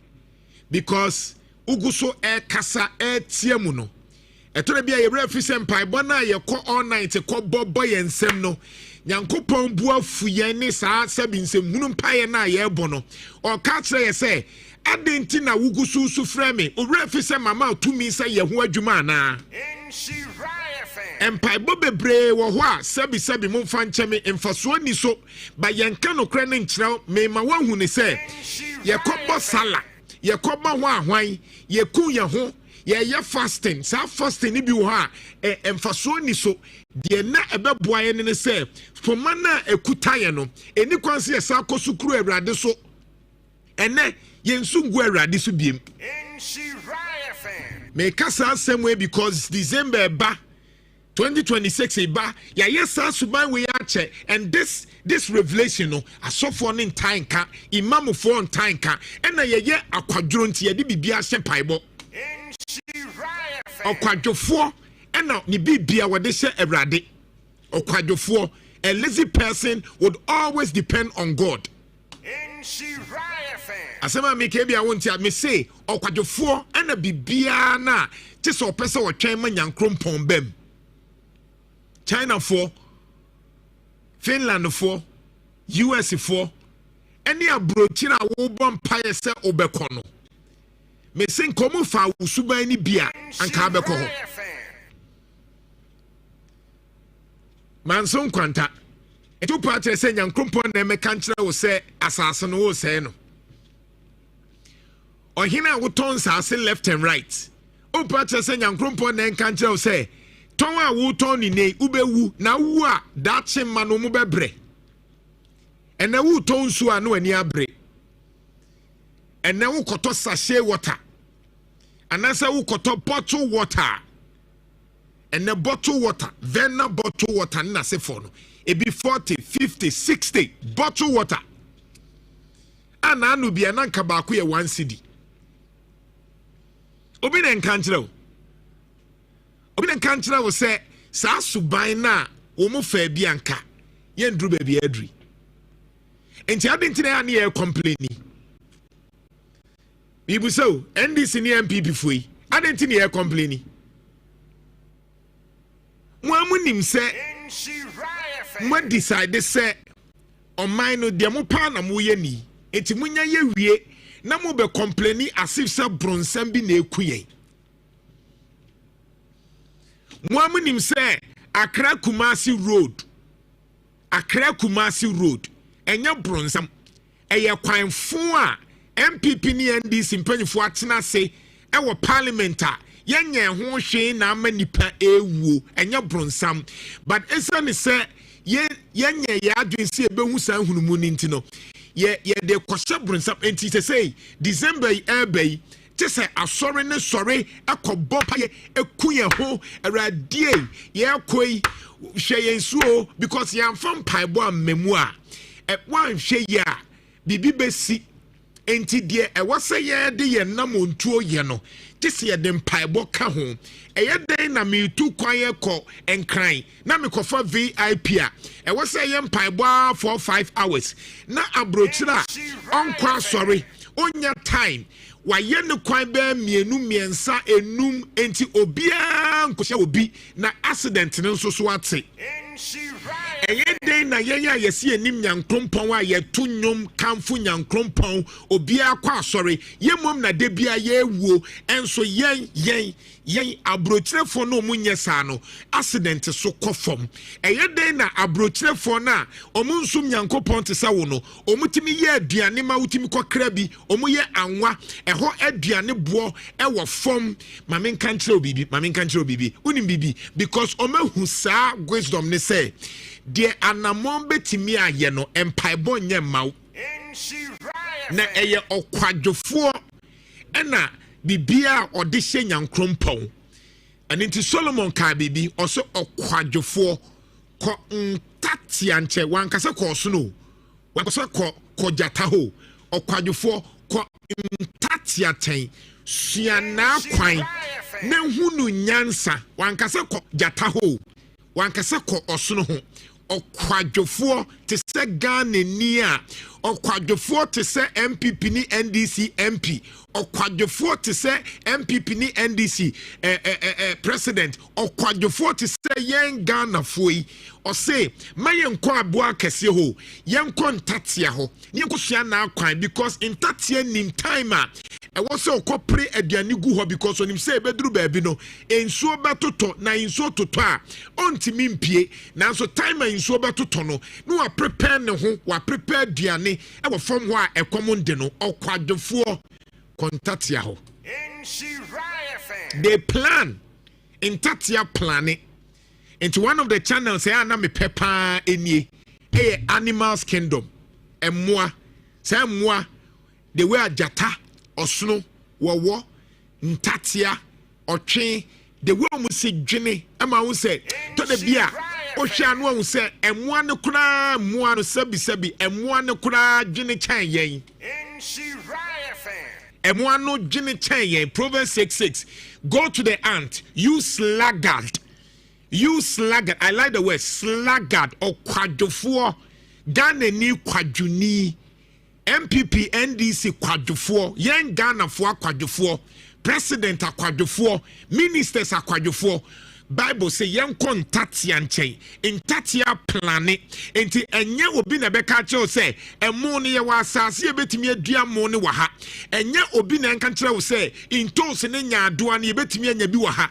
Enye obi na nka kyerɛw sɛ anwan yɛbɛtumi anya bi wɔ ha. Enye obi na nka kyerɛw sɛ yɛwɔ enkokɔ akate fan Boris B ne nasefoɔ akokɔ daakumu omu yɛ nkokɔ enti aban de nkokɔ nketenkete na ba yɛn nyinaa yɛn kambom ne yɛnyere yɛn ho ne yɛmfa nkɔ yɛnim enye obi na bɛka kyerɛw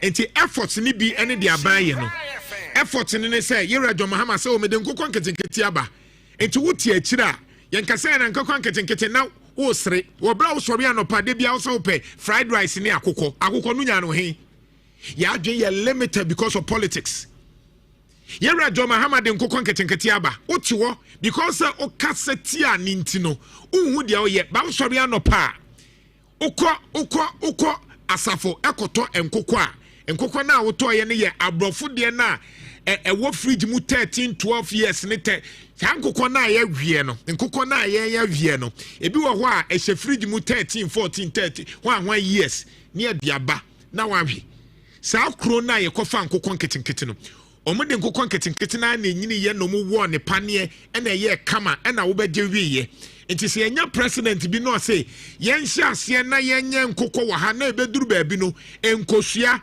ene nkokɔ yɛbɛnya bi wɔ ha o sɛ daabi why because ɛnyɛ ɔna de ne buy but de bia yɛka domestication dalati domestication a champon o sɛ yɛankasa yɛbɛdua yɛ adeɛ saa system way ɛna yɛyɛ nkokɔ do you know how much we import Abusia, unim how much yako kra enkoko eba kromu ha.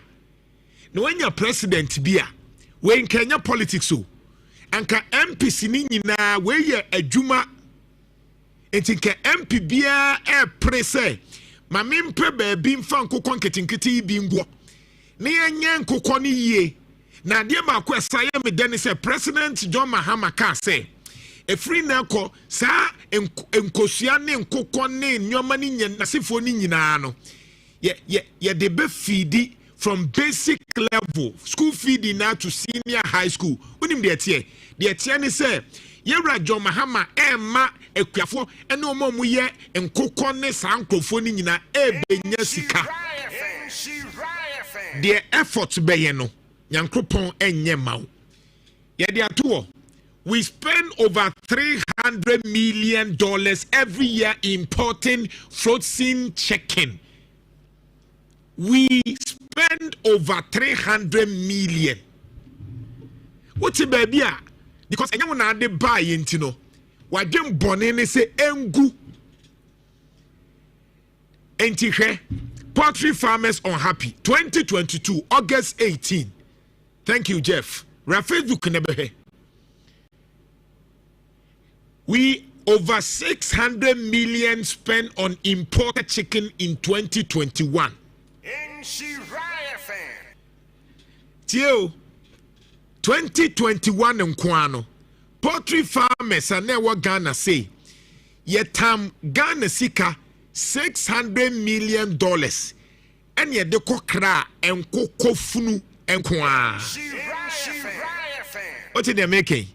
Me say Gini yetam Ghana $1 million maku 600 and ye de kokra en koko ebaye kromu ha ye pe krona ya ye kofa nkoko ne ba no pe mame enti se uye Ghana ni na yewra John Mahama ma ye poma na ekuta ye ne se eni kwan se saa sika no de bia kotam ne kokra nkoko na mom yankase betimi aye nkoko ne wa ha na nkoko ni nyina o matu nkosua na de ye broiler ene de ye layer ye nya bi ni etwitwa ni ya package no te se bi mu ni akate farms ne akoko ni etwitwa bi wa ha na saa ye nam no enam no yama wona omu ye omu import frozen chicken no akukọ no oma ba be kra bi wa ha ahankasa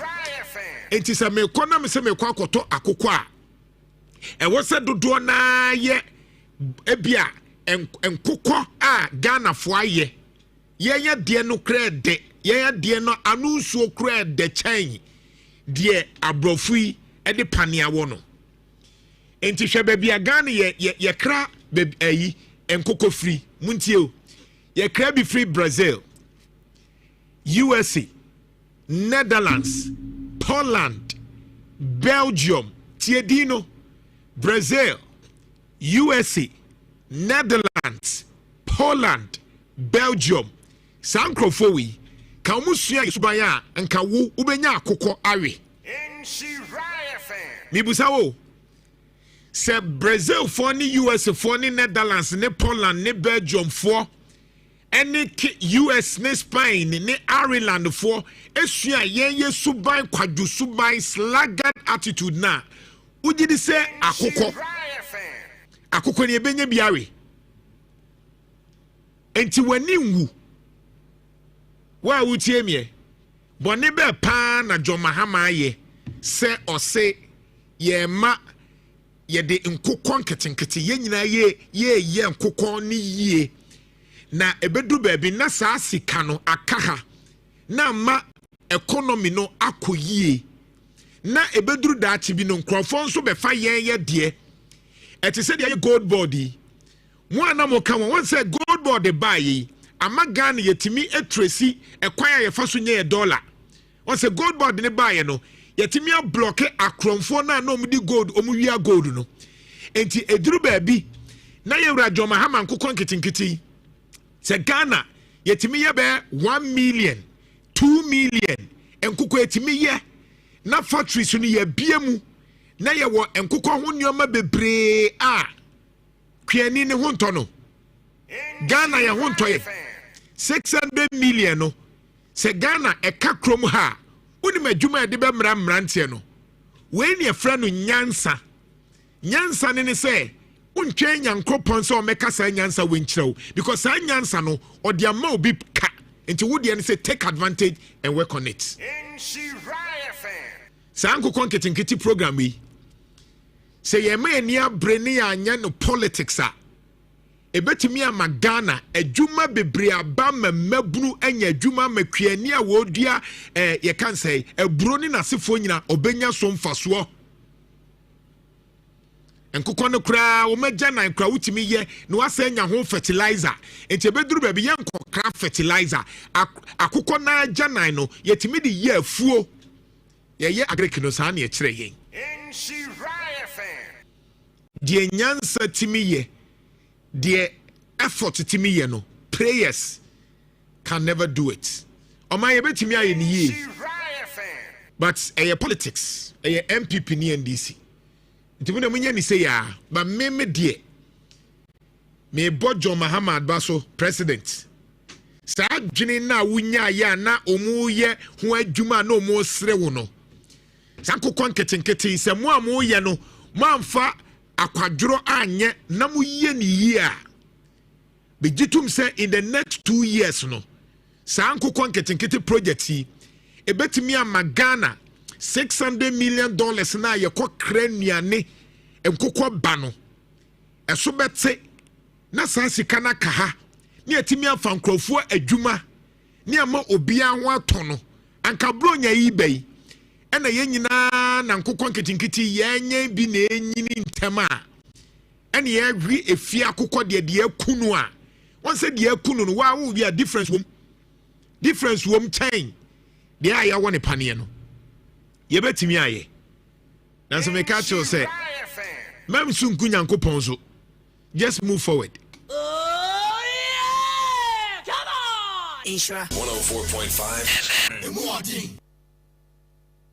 Kofi. Yeah, Nana. Good morning. Good said you walk and you be producing na yet to me Eddie said yes fatani na very interesting trend there was poultry you know Jeff media ibi send you na sa wo hwa na graph no in 2012 na chese ejina o hwe se de na poultry production etie no a ene se de ye hia se ye bedi ne ha enti dodo a ye ene de ye nya ne edi no dodo a ye na wo fam bananka kakra eso ye kakra na importation no so wo fam kakra na kwa free 2016 ede ba no na increase sharply ekone ma ya adwene se ikase ne ye start ye nkoko it is a graph here they are 2 this is the demand no e ba 2020 nya me nwanwa hwe the million na wo ho no e sika ye de kokra wo it ye free saying 2012 150 million yakwa rise by 2020 near 400 million na 2022 data na Jeff de ma wana kan ye duru 600 million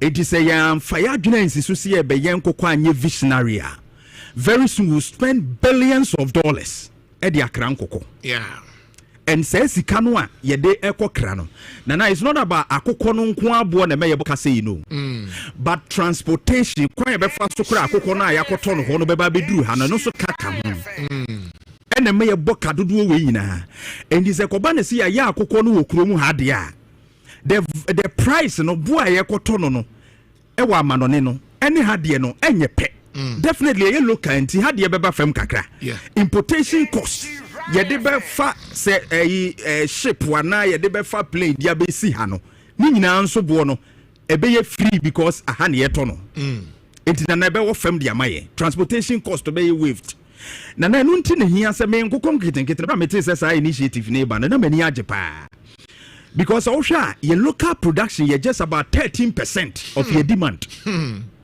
13%. Jeff, I know to mommy. 13% of your demand.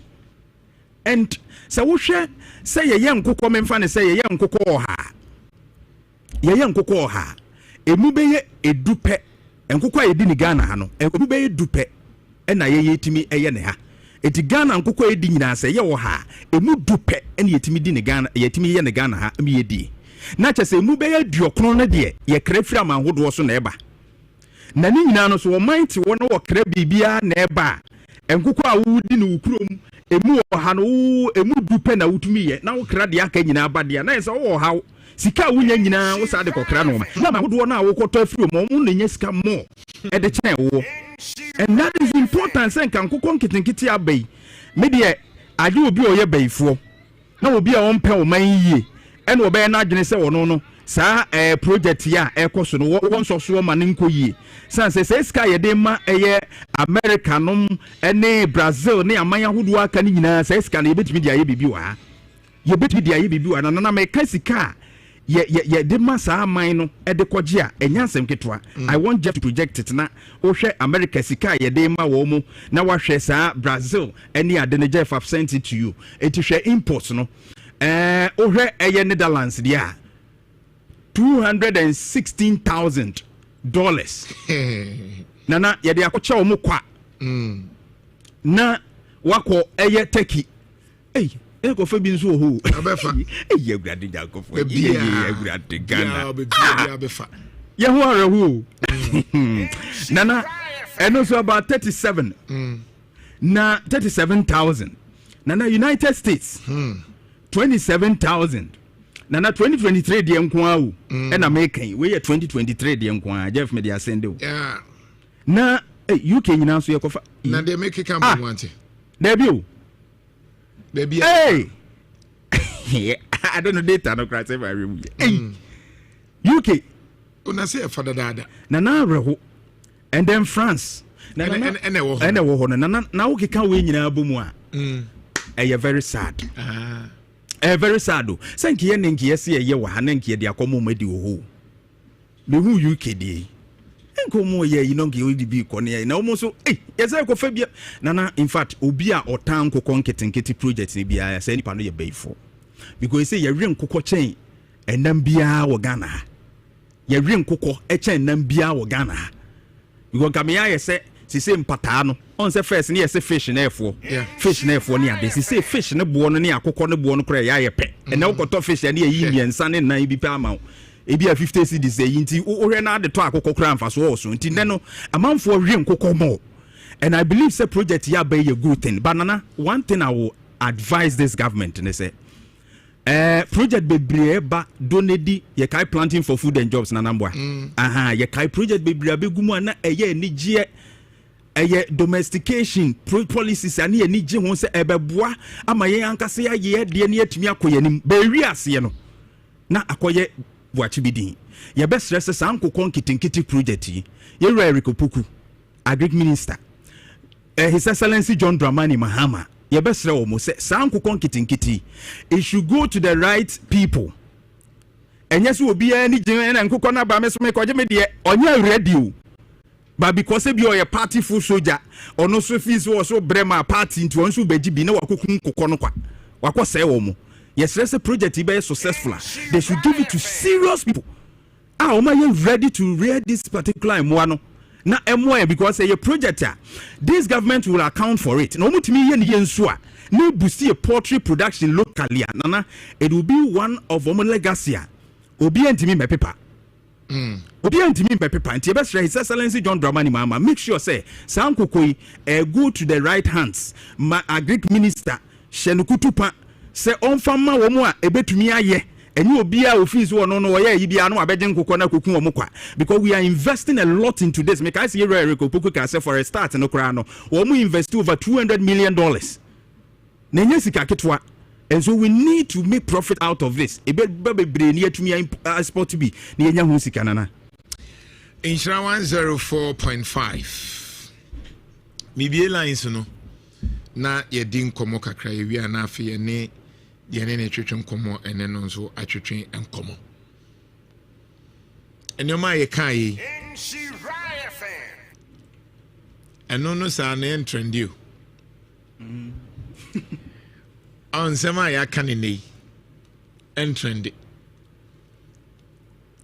ko boba umi edin e de ka asem anam ko bojo Muhammadin e de ka asema eno na nipa adwene beba so ite maka je o say ye akwadofo na akwadofo ni nya time ema nipa bebe ani ya adwene ne nam no ene de awutie de ana nkrofo adwene na ema wo hu de enti o man ne nko nanim no enti ekro bi e cheda koye sometimes you have to be brutal.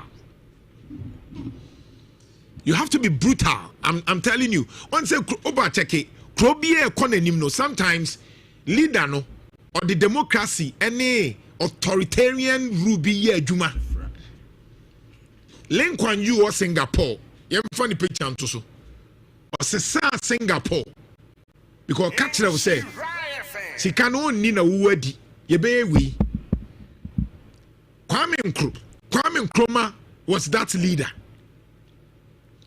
Kwame Nkrumah who say o jama kofo keka de omu pa ontimi nye de oye no because ye beso sona Yera John Mahama 2 minutes kuta 4 years o se obi a on pe Ghana mpuntu no e ma no kwan e was say Ghana ye we are tired honestly enye nyoma nyina na wo so wujeja ne saa o obi o hon Kenya nsasema e ma no kwan na no South China obi akwaje bribe ye twanity obi akwaje bribe China ye twanity ye kuna free ho kra ya ma no kra ntena ho Lincoln Ju Singapore se obaye no ohun se nkrofo bi ahyase de wi ne jot ne ho ahwan ahyase ma nkwada no o shemra o se mi hu se o ton jot na jot ni bi kra ku a ye be chiwo ye be ku ye be yu afri ho Donald Trump ba hu se Venezuela for no e ho na se mu di cocaine no e na mposo no ano mu di aba obaye wo se me nkasa me hu epo na me blasto wa hyase ohu enkofo wo epo no suso mu di cocaine ni twam a no ato bomb free soro no de blasto mu aku mu untimi nkan wasem. It's about discipline. And anano pe mani ba ko a mani age ne say ye ma me lawyer Muktari wa kasa Obapa Sono on a special advisor to President John Dramani Mahama, Joyce Bawa Muktari, Esquire. Now, I say government to establish specialized courts to tackle audit failure, illegal mining, and environmental crimes. I say a bino and check Yera John Mahama or be yes special court as our court no. Mua mudisika, says Sikano, number D. A bind sika, number D in the left and right. Mua illegal mining, galamse, ye can't musumunyai. And the mua must say assassino, ye the special courts. Ebe ye juma. Me so o man bia e konanim no e discipline. Me ya baya me president ade me nie. Me di drone AI drone na etuo hyem. Makasa asem no hada. Me ya president ade ba ko a metim dem pa ne oma omusai asase. Se me president obia wo say asase. Obi a wotun ragu insuom obi a wotwitwa nia saa nipa no mitime den pa wanhwe a o meka sem ye bonsam enti me ye president kademe ye nie me di AI memfa security kra nko ho ensuo no bebia insuo wo bia ni bebia forest reserve wo bia no me di drone na etuo hyem na ma setting ne say ayete say wo kɔ soja line na baby wani aka cho say security zone men trespass so we drew Jubilee House ya baby wo hɔ a omfa ya be ka cho say ahayen kɔ hɔ ahayen fa ha enti sa pepe na nkame meye no asolve galamsey issues no ankame ma soldiers no kra nkomwura mu ho me di AI se meti kumasi ana meti nkranya na ma seti AI no ma seti ne se obia oben insuo bia no ana oben forest reserve no se oben 100 meters per etuo ne bebo akun 100 meters sanu me hyehyɛ no enti me ma forest guide for no kra nkona obi akwa akuku there bi me say drone ye AI na mu na wiem ho enti u ye galamsey wo nsuo ma ebete wa kuntem na akun ade ati ane aba besesa mo ni akotomo atwene forest reserve nim no se wu koma ebabo pin go back o se won kwa e ma won baaku mienu miensa na ma warning show now see sell and say muna pa na kun me say o man bi ekonanim no e discipline because soldiers no come here compromise na no yes forest reserve for no nkrofo ni bi o mu so kwa no mu jiji sika entiensan se me trust onipa da sani so obekome ko ama me no I will make sure say there's a technology eno na be ko galamsey ama me enti eno no meti kumasi ana meti nkranya eno ane se me check saa press enti na scan within 1 week Mrs. Hardy ni be jai because anopa bia be kokofa nkofo funu wo nsuom we ye nipa na ye yo machine no pa na kun simple na nko because we wudini o say so say asas no wudini enti ye be ko forest service nipa mienu bi etuo na kuomo galamsey fo bi no mu koye nsuo mu etuo na kuomo ana mo say president Jantuah Maba ye yes aba ku mienu miensa within 1 month obi anko me se me mfa soldiers nko kra no makọ akọje bribe me ma police fo nko no makọje bribe drone AI na betimi aye adwuma enti president John Mahama o ka say wo di AI na be fight galamsey ye won krofo betimi asese AI na ma wo ya aware use the drone with gun and then Ukraine for timi suma drone no akọ bombe Russia for timi suma drone no makọ bombe use the same act na hyehyɛ sɛ de be ya mark every forest reserve. Forest reserve bia ni baby nsuo bia wono mark no security zone. Enye soldier for na beko ho. Ma drone wo wiem wa beye no yate wakum pa. Jeff project mama na fi mbie lines no Venezuela. Donald Trump o kele omomode eyi ye kan zen. Cocaine no. Yeah. Omode nam epono so no. Ay simple. Hey. Brands way fast too. Neni nkomo yi ane ne stick atwetwe nkomo. No, then who ye? Yen kwa amano so 032208358183582 83583 03220835818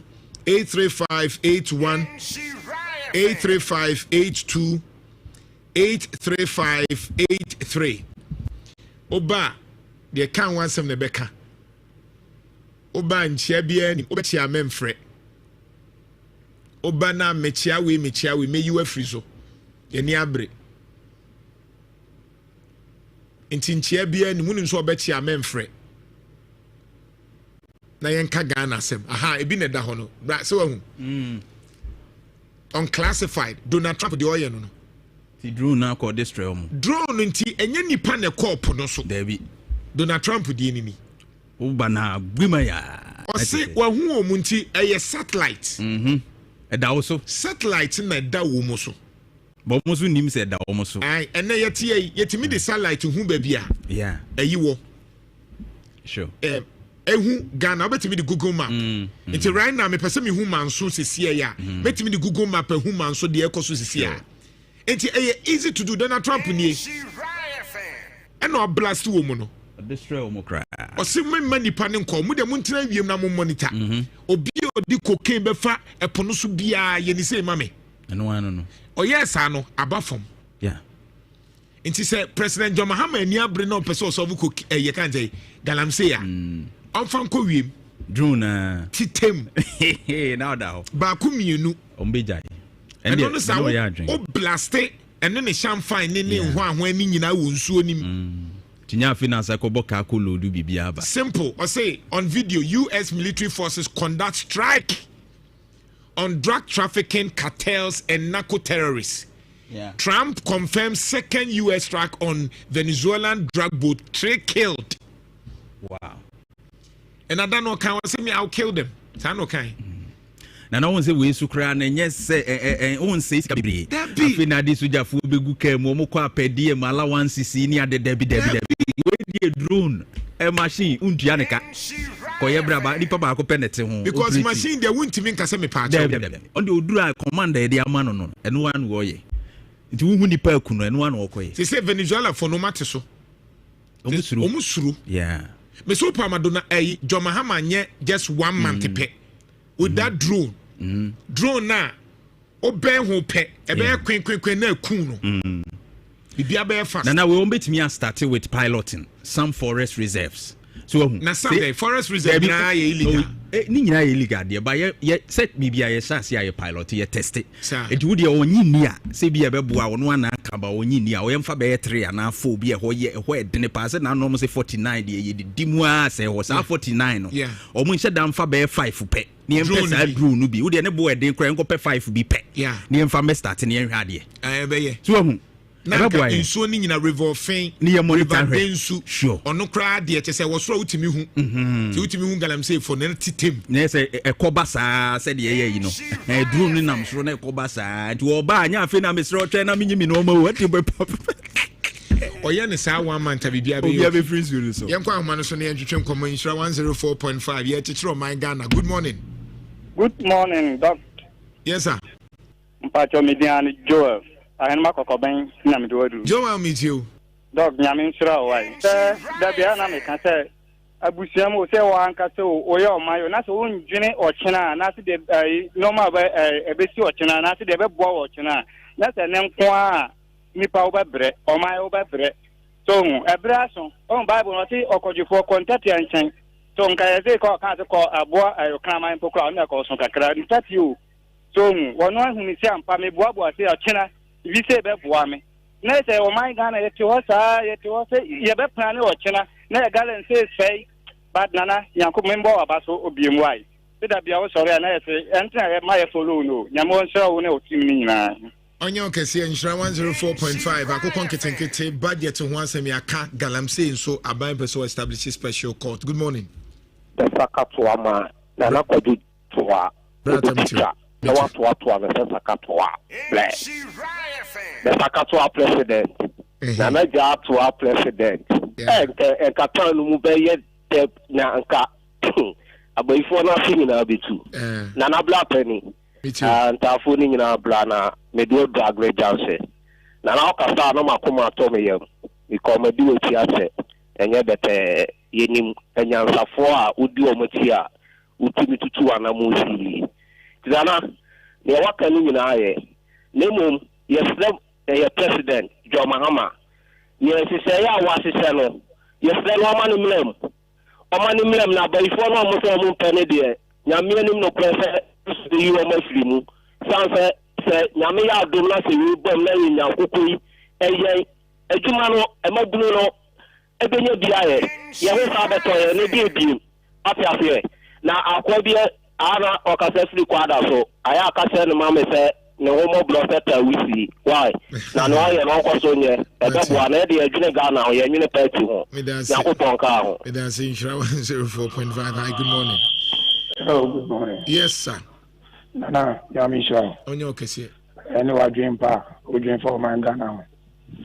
Nana ene metio ne pa na chese awosia gum.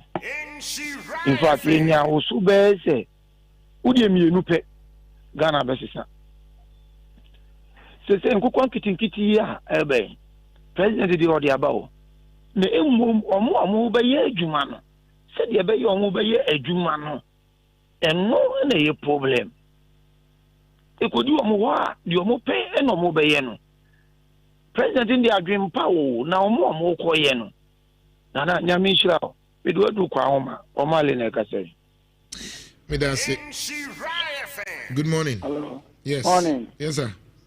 Nana metio wakasapa na Ghana no ankata ye nyina ye man ne metio pa metio ba ne wakasama me angaza no awasin kura gumi if say the corner Nigeria na me a small boy 1979 na Nigeria o ma ye Ibadan to Lagos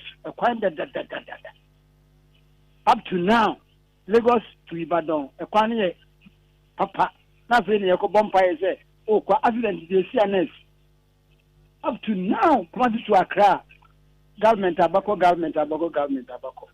intimi ye come to Accra wakansem akon kitinkiti ye support oba ekoye party ekoye we na minimu no ekoye say no masusu mu ani agene ya seno ndam ya to Ghana no maza ye o program ye ni aye hono ye ndo ye ho ubeka ma the American say we need military back. Thank you. Good morning. Good morning. Yes sir. ODF for you. Yes sir. Me mo ajina se. Me joso.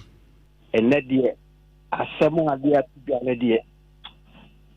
Na opening pabo for 5 na ba. Ye uke nyina ye mpanye adwuma. Na se ye di ye adwuma o mamu mpanimfo ne nkwala adwuma adwuma. Na nakoje anka nkumi die die efiri ha ko pon nkran. Medo asinyame shira normal dwumadie no nkoso wo de ekoso aye Ghana bu ka mayo ye obefa no obefa de onfa no onfa enu krenya menim o bodwuma men katapi mesraw koso sa debo aye na ya amanyofo ne de hutu omo so ne ya wo boso ka ya na yesu ya de prim ne etsa amanyofo no anya sabia o man de edin nyaminka ma anya okese. Hello, good morning. Nana Kwadu Jantuah Patrick Mitio Ainsan Bunsu mo pe ne ma de so attack you se wo ba afenko awo One day, what they say, speaker no abo bia ho. And no that any a bia too. Na omo mu gina pa no ho. 18 na akode Jantuah. Enya asefo. Enti da bia me do on ma me boni pa na ba so pa.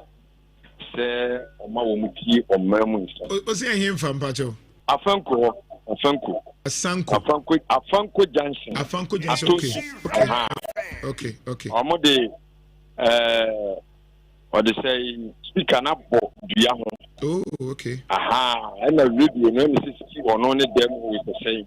E wo kwa no. Na wo biem sabi inti Patrick and sabi so na nyabo. Ada benya no happen number ma me na me ko sisi ya me send mumu ma no. Me na me ka kire wo. Me wo bo sisi ya sisi wo. Me boss yi wo mani agisa. Atiminia. Ma me mo wo ma ba so mo ma wuti yitie wa kasankasa pa. Na sabe na wo kan ko konke no. Iwura mama wa ya ade. Ye bebo na baso. Awon sa tam ya no me sina na do dan ko kwado. Onu wa ye wi. O di ade panaba. Ba wo mo be tum no ma ye ni wie no. Enu ne abia e ka adwen. Enu nti no ubo hu se education ba yi na ho matwen kakran na ebinu mo gi no minister ni digine mu no na ye ka tene se de wo ye no enye ba ewie no o mu hu sampa tena ye pemie nkokon kete na ba enena nya ko so do ka se wo se onua bi course wo kono akọ register wo call ye no wo mu so ma register wie ansan wo mo lanche ye no ekobasa na akọ yesen ko obi nti ene ye sa ade no edie ne me so me mwa emma sa ne ma ne de enko so dia se ye ma mi bi ma me nya dia me so me kan wasem papa me stress wo mu mi se di wo bi education no ama obia wo yan people ye wan obia nya bie no se papa ne person o di pa wo miem ama obia nya binyan na o wia waka say yes what you say you would John Dramani mama nkokon kete o mde baaye no enene menye Patrick o mpreko no waja yana sa me kasa me kan ye long story mi kum mpreko makum 100 ewo me makachi e de share trading 2015 na dum so e pro no me damfo nyina no ho ma nya obi anso ma tene bitinne menua mentimi ankomani piem na me da so pie enti se nkokon ketenkete ne ba na si ewura so obeboa edi a me de nkamen ma ya ready nanso ehene na wo de fa wo de ya se wo me number ya frame me pe bia ma me da si pi ene me wie kan afan kokko doctor kojo Jantuah also what chiamu nyina enti me di ho a na mo ne na kasa thank you me dan say thank you very much I be pick a few calls now for the honorable seconds what you come. Good morning Nana kojo Jantuah asar be meet you kojo me do good mama mo ni eduma o boy eduma kojo mpikan teketiya sama yake ya bese mama me mfanya politics because kojo uwe sika twitwi dia ya de ko kram kukufus e de bagana ha benye ne aduna kojo ne sika ketwa wo enti na yenya president bi na so so de san ko na iba ne adea ya bese o ma ye da no no mama me mfanya politics yemie se CPP ni na bebo PNC ni na bebo MPP ni na bebo o ye Ghana ni kojo sika na ye Ghana fo sika wo enti mumie na ye mu bia anya bi na nse ye wura Dondramani mpahama edimonyam ye one day to one factor abaye twa mu ye se ko mu de bani ade kojo na ye very good move pa ni ade anka bebo o man no enso ye hu de ye na hwete tu sam ye hu ba bia factory ni ye adwuma enu ti se we na ba mu bi nso mu de bende na ya de bebo a o ma kontro Ghana kojo family ye adwuma ye say that say pick 2 calls na fi imi. Good morning Nana Madia me Joso we dey Robert me ka say coaching class and you both are taking to get na no pay Nana o ke galanti wa semia de bia aya na o fa wa semia aya de bia o tumi say ehun papa o say ya papa John Dramani Mahama okay na o tu wana ma because so kan nso di ya be bia say and it is grown in baba na say both me aboa na we dey police so you ni abokwa ka je bribe abokwana wa je bisika na ya mani pa na ye there's a drone about to be able body to no kunu we are parents that get to akata nkofo no so a me ye sure so no botumi aboa na second one e go yumra MTT ofo na yanka che omo so omo na amadu abese ndro yumra omo chichi 10 cities no na ndro yumra what 10 ni mo ana isu oni mo no omo mo boy ti lo 10 cities omo wi a so ma sa jista ansana ka ba ti go to dia na e wo ti kire mana abede mana ko nim nti e tre region minister ani ke mi boss no na nya mani nya no omo tu wa na mane se kana ya bre ukoduma wo bre ufi pie na ukodue so a also bre nti ese isi ade e bre pa e bote musukura no ese da nya de papa dia to region minister ntu wa na mane also ya won to e. All right, final call. Good morning. Morning, sir. Yes. Kunya Barima Kofi office ka gude ndo bi mo kwada so. Right. Meda se pa ofa. Ofa. Ankokon keten. Ofa tene minia Patrick Ebekan no. Anapa ya minia akokɔ sumodo. Ɔse obi ko register bi. Ese ayama. Ofa ye wo kromo ha o. Ani lanche yesi adwuma wura. April mu ho ani lanche. Ofa na me no kasa se enipa ba kompo a obetimi abedi adanse adwuma wura wani adwuma wo yenim. Ye wo kromo a 2nd July number omo akumasi ya so ma lanche 24-hour economy. Ene ofa ye 24-hour economy no be bia ye hu. Enti ene mo so ma be lonche ayi enkokobo nketenkete a ofa ye de anoma bi so o se ye hwe mo eye by this time yankopon adaroma ye tinkwam a e ba ba bu so se akokɔ no ewo he enkokɔ no ewo he ofa mini abi be ka asembi sefia say drone na ye mfanye ofa last time okra oka bi e ma me ba so be ka say me no nya dwen drone ye mfa ko de any funny so to ayi obe declare state of emergency ofa I don't say ye just state of emergency na temaka at the end of promise opposition, as well, Bob Bayano. He say, yeah, no, you're going to do a nipper too, and the kum nipper near excavated, and can young woman so near Siomo. Over what is going on? I don't know what disappointed Ghana for. Why say, I went to me so. I see money who said, Bona will say, no, only Ghana for signing social contract. I said, Uba, I could for the 3 more job for a radio so can be. I said, I could for the see from out in a cockpit. Opa, me boa the Cadam Zemeboa. Simply because you could for a jai, Emma Galam say, Kuya, Yama, and they won't collide with deformities. And after them collide with deformities, all of a sudden, ye jai. And it's all of a sudden, ye jai, Galam say, no, I can't say, state of emergency. Also, I could for the 3 more dinner, I could for the hand time, I could for the Yitina, a state of emergency, no more can you know, Musi, one person, Betty, and then Jomahama, also your Hantayana. I'm not Moody at any year, politics will come here, and they're winning elections. What is stopping Mahama from declaring state of emergency? I want Mankasaka say in opposition so about that. I know journalists will be and want to state of emergency all of a sudden. I better taboo yemo so. Thank you. Instra 104.5. Right now, man. Yanko Ahumanu Suna Yene Honorable Stephen Amwa Sticker. Insha is a member of Parliament Entry and Como. Honorable, good morning. Morning, Minia. Who are you there? Yanko Pado, no way up. Now, man, Timmy, the Obo making say. Oh, Honorable Stephen Amwa Sticker. Minia, PhD. If I can't remember right now, hear me, Papa. Facha, Mamma can Honorable Doctor. No, Mamma can Honorable Stephen. Honorable, no crowd, one can hear in a doctor. Okay. Mamene Dr. Stephen Amwa. Thank you very much. Introduction Como. Would the person once I near your consultancy near you. Is that when you're doing an animal crop which? Meditum. Last week, is so busy, and for you, I always say, one of the things and say, dear Nobeka, dear and so beka. I realize say, na baby o come for a two for budget no. O can want so many one of few challenges. And let's review the budget. Ususu say na we de ususu say we de waya de we de wanya de. That's it. Not yet for na Raucho your bakumbia the name social media and the fake. Yakubia atwaya de ni composure ni adeni a last budget na already and before we know.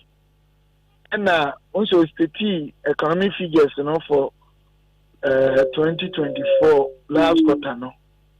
And those figures were figures they were channel from any administration. And they were about to say, oh yeah, truthful with those figures. And I'm raising issues. But that my TikTok in the idea.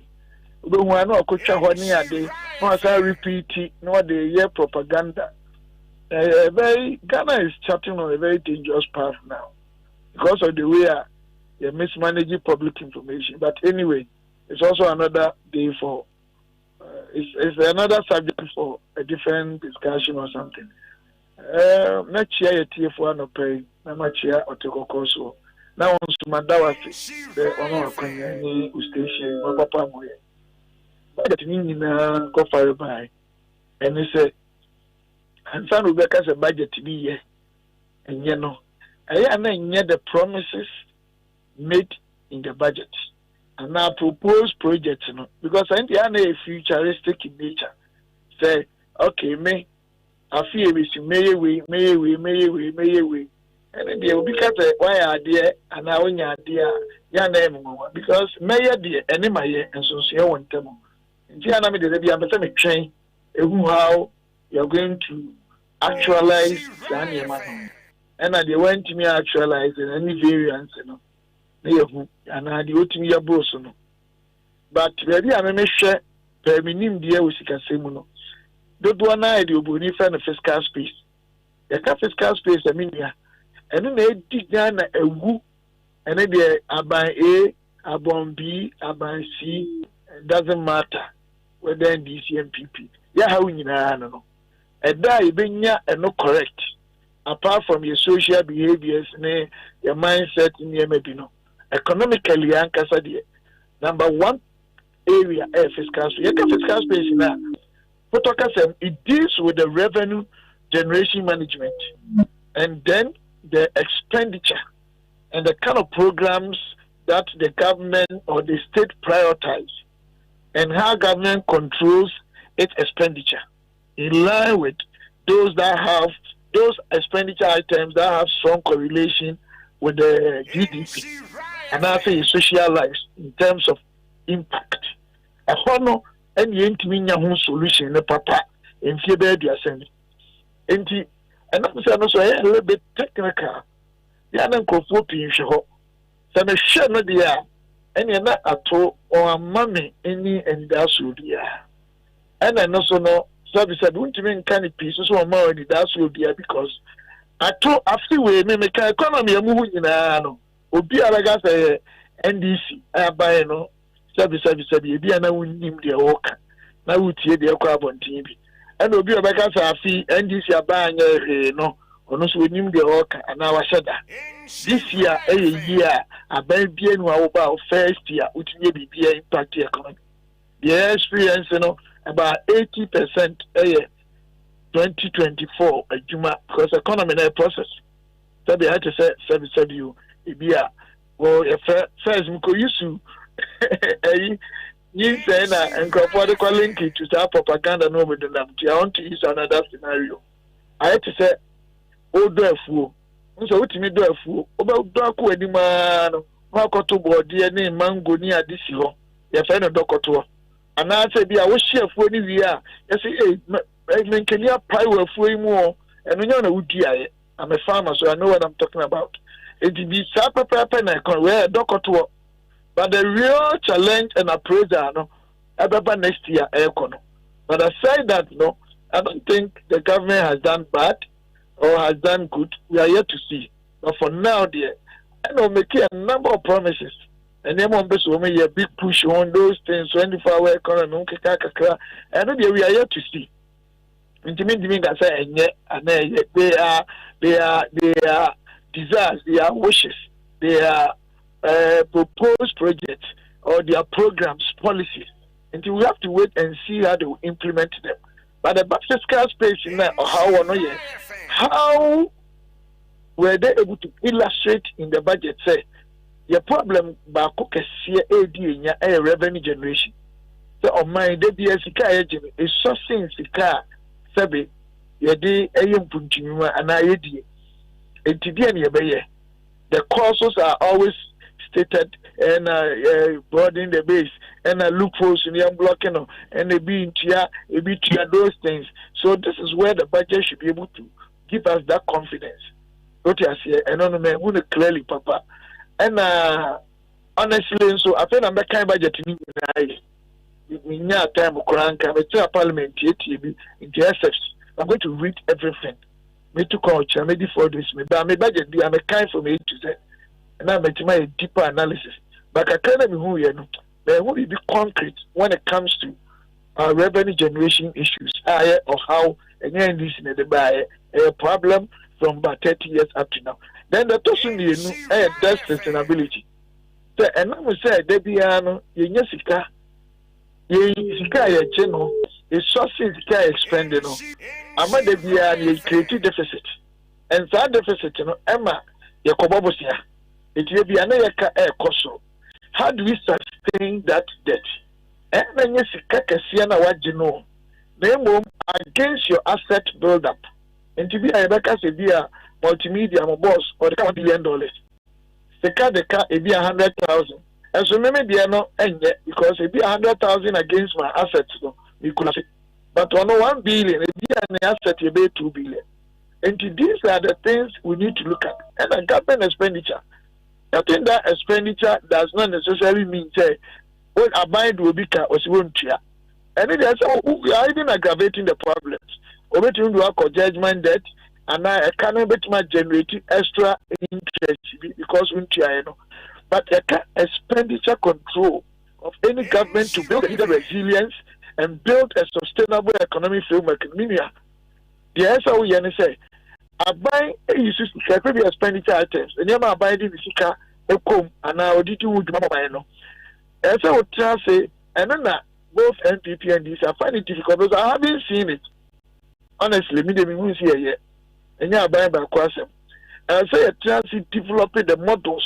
Maybe to say the correlation between items, any GDP group say any way they will spend even $1 billion on that.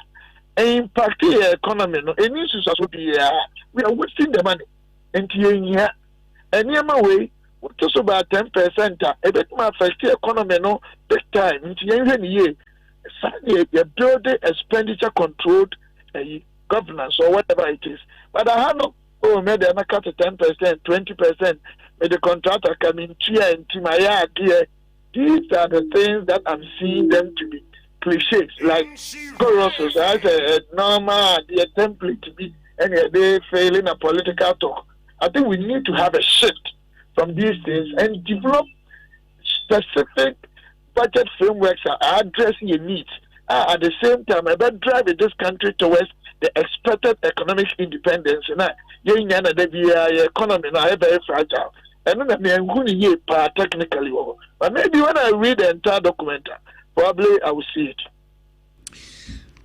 Afi doc, we near Femi. I'm just wondering. Who discussions and more discuss with Parliament? I'm just thinking, sir.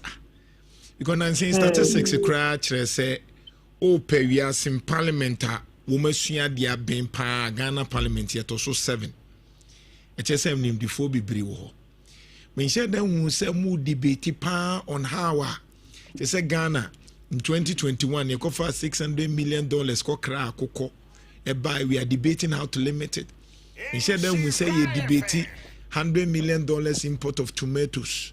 When said then who say mu debate e kwan a big jai $2.4 billion Ikana yani de ko kra nuane yanka se betimia de ametia ye we say ni aka. I'm just wondering, is it that the basic Abraham Maslow can say physiological needs no de nipa here aduane insu baby obeda na pomoden, this kind of discussion instead and just center stage apart from the other ones now. I'm thinking that Ben Yebenya say mo kumpa bomo ho pa twedia na because Dr. Sticker any be ato force in their yemu say omu making sure say this time around yemfa $600 million enkokra enkokona yanka se enye waha. When are we going to realize that? Ndato wanya award da.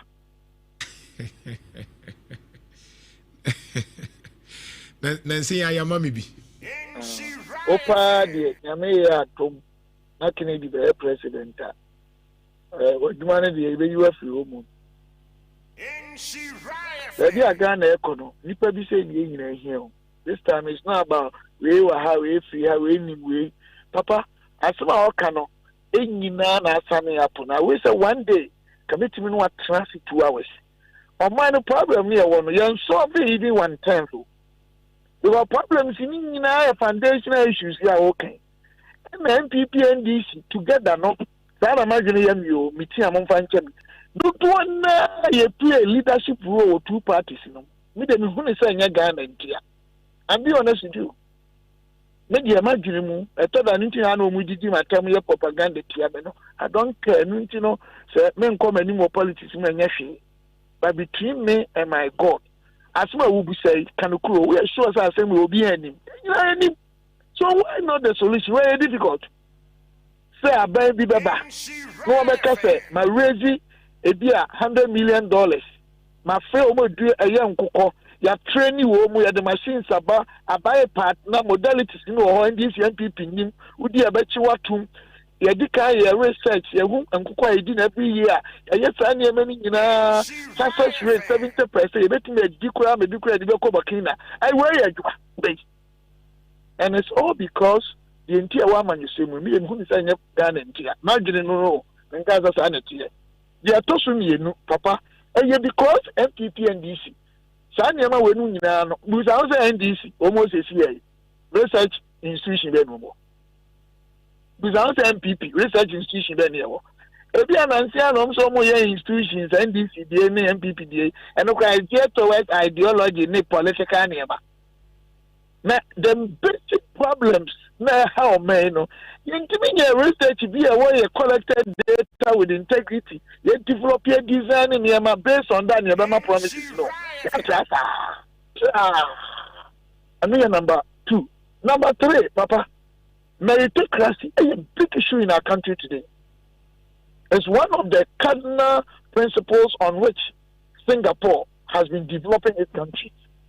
Baby I would see apart from so busa nyansa question paying for question no ade na atie ni mo no that's why I say the car of PA what they matter I mean to me but in politics they can take you down to from there and then they will send me sticker there and then among ourselves also appropriate for the encouragement we are cutting each other but in parliament make them to me you can go and research statement here me man on the floor yeah me am written statement and yeah extemporaneous presentation say obi akana mbeka bi no you qualify for committee to sit on it because a revelation of a problem and a solution of the problem proposed opa monko check it me statement here no 2 parties ni obi aka extremely good thing about it opa one finding out from parliament am monko hindsight no there's so many problems aside even basic ones you will raise.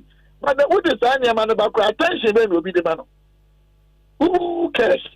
Another entire Mutima Mufano so say, Mama, I said, okay, I'm telling you where I'm on pay. And Jenny, the Amosomo pay. It's my promises are when you bet just after maybe in Timina Moneko. Obi Kuran, our parliament, you want present something a war, a young very educative.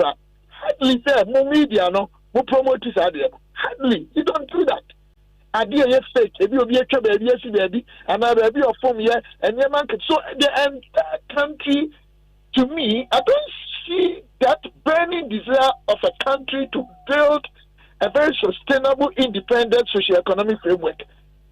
You want to have problems, so but what I agree with you, say, any idea parliament, and you have been your general, up to now, you can't anka issue yakra mango issue yakra banana issue yakra bobe issue asadi we enya high technology be we say anka ya research kama awie ama research no ebia you say oh the whole Ghana district ebia anka was we say size of land ebia was we ni ankano assassin we no dia ye soil researchers wo ma ye o ye nim so ye one acre ubenya dodo say Ghana higher research afi bia dodo say ne di ye pese export ya ye de dodo say ne be ya aka ho ye betuma ye kuro no we ne dibi adwuma ne betuma ye export ya be employ nipa bia 100 ebi anasa 5,000 wo mo ye skill no wo ma ye ni nyina da o MPP and DC whatever ye ba ba mo se wa ba mo ye ni nyina ye boa.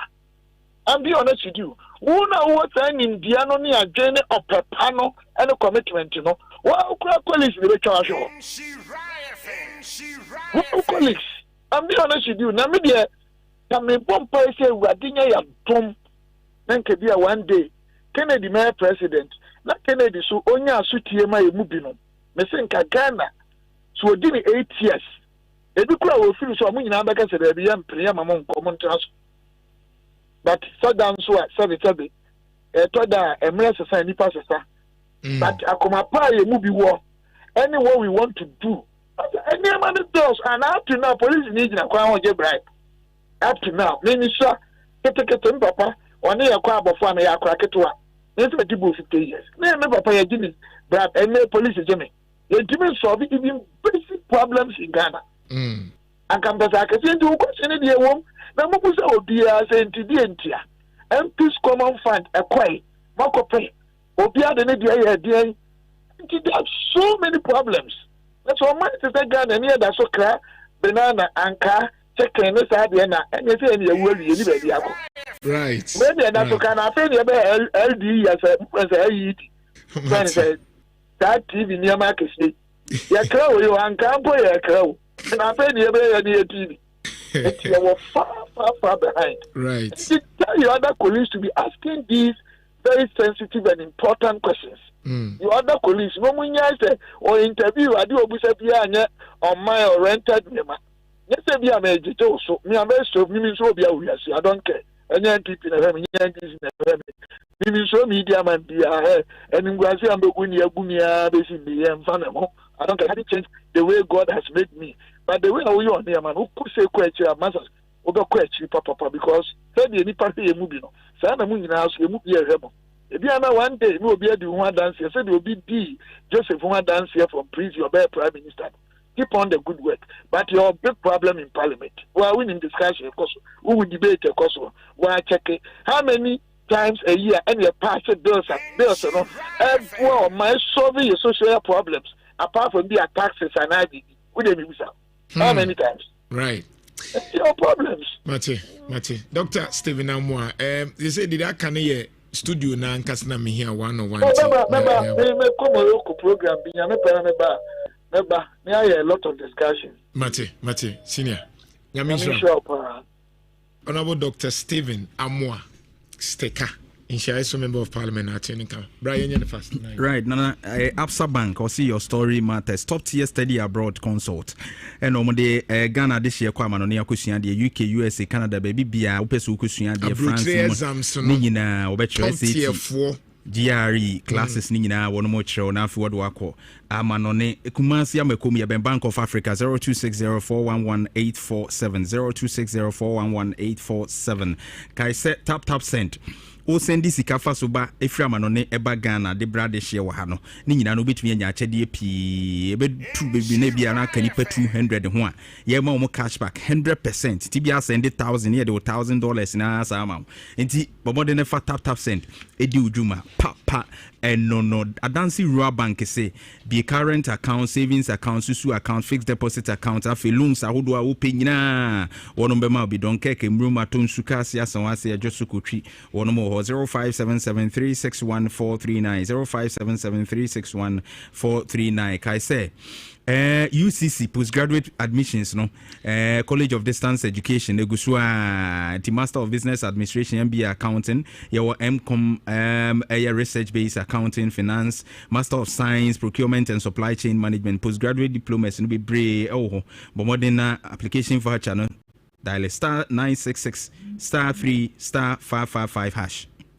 star 966 star 3 star 555 hash and star 772 star 40 hash 325 Ghana cedis per na che wodem kusua de na bibia be fine pa kai se cowbell your vital rich any premium no ano de nuane room ye wo 360 grams no 23 grams no na 400 grams no ni nyina e for pa nuane no so me boboa FD agiatum e cowbell Kai say IPSOC Mining and Engineering Training School, so welding and fabrication, occupational health and safety, dump truck, forklift, freeloader, roller, backhoe, grader, bulldozer, excavator, nina trade one better 3 months practicals, nina no dia show theory in so can 3 months no one way a juada kusi fiada watcha the boasi zungo high sense dyna chipen no 0539732766 0539732766 star assurance 40 reasons to smile but more than now one more charge quarterly draws no 10,000 Ghana cedis no cha manipa abribia ntino also be smile dalesa but more than from was 0302751333 0302751333 and customer.starassurance.com your solid partner and star assurance so braju medien so be baso donko nana and I say passport it was so Nigeria Dr. Congo you mefrim enti ho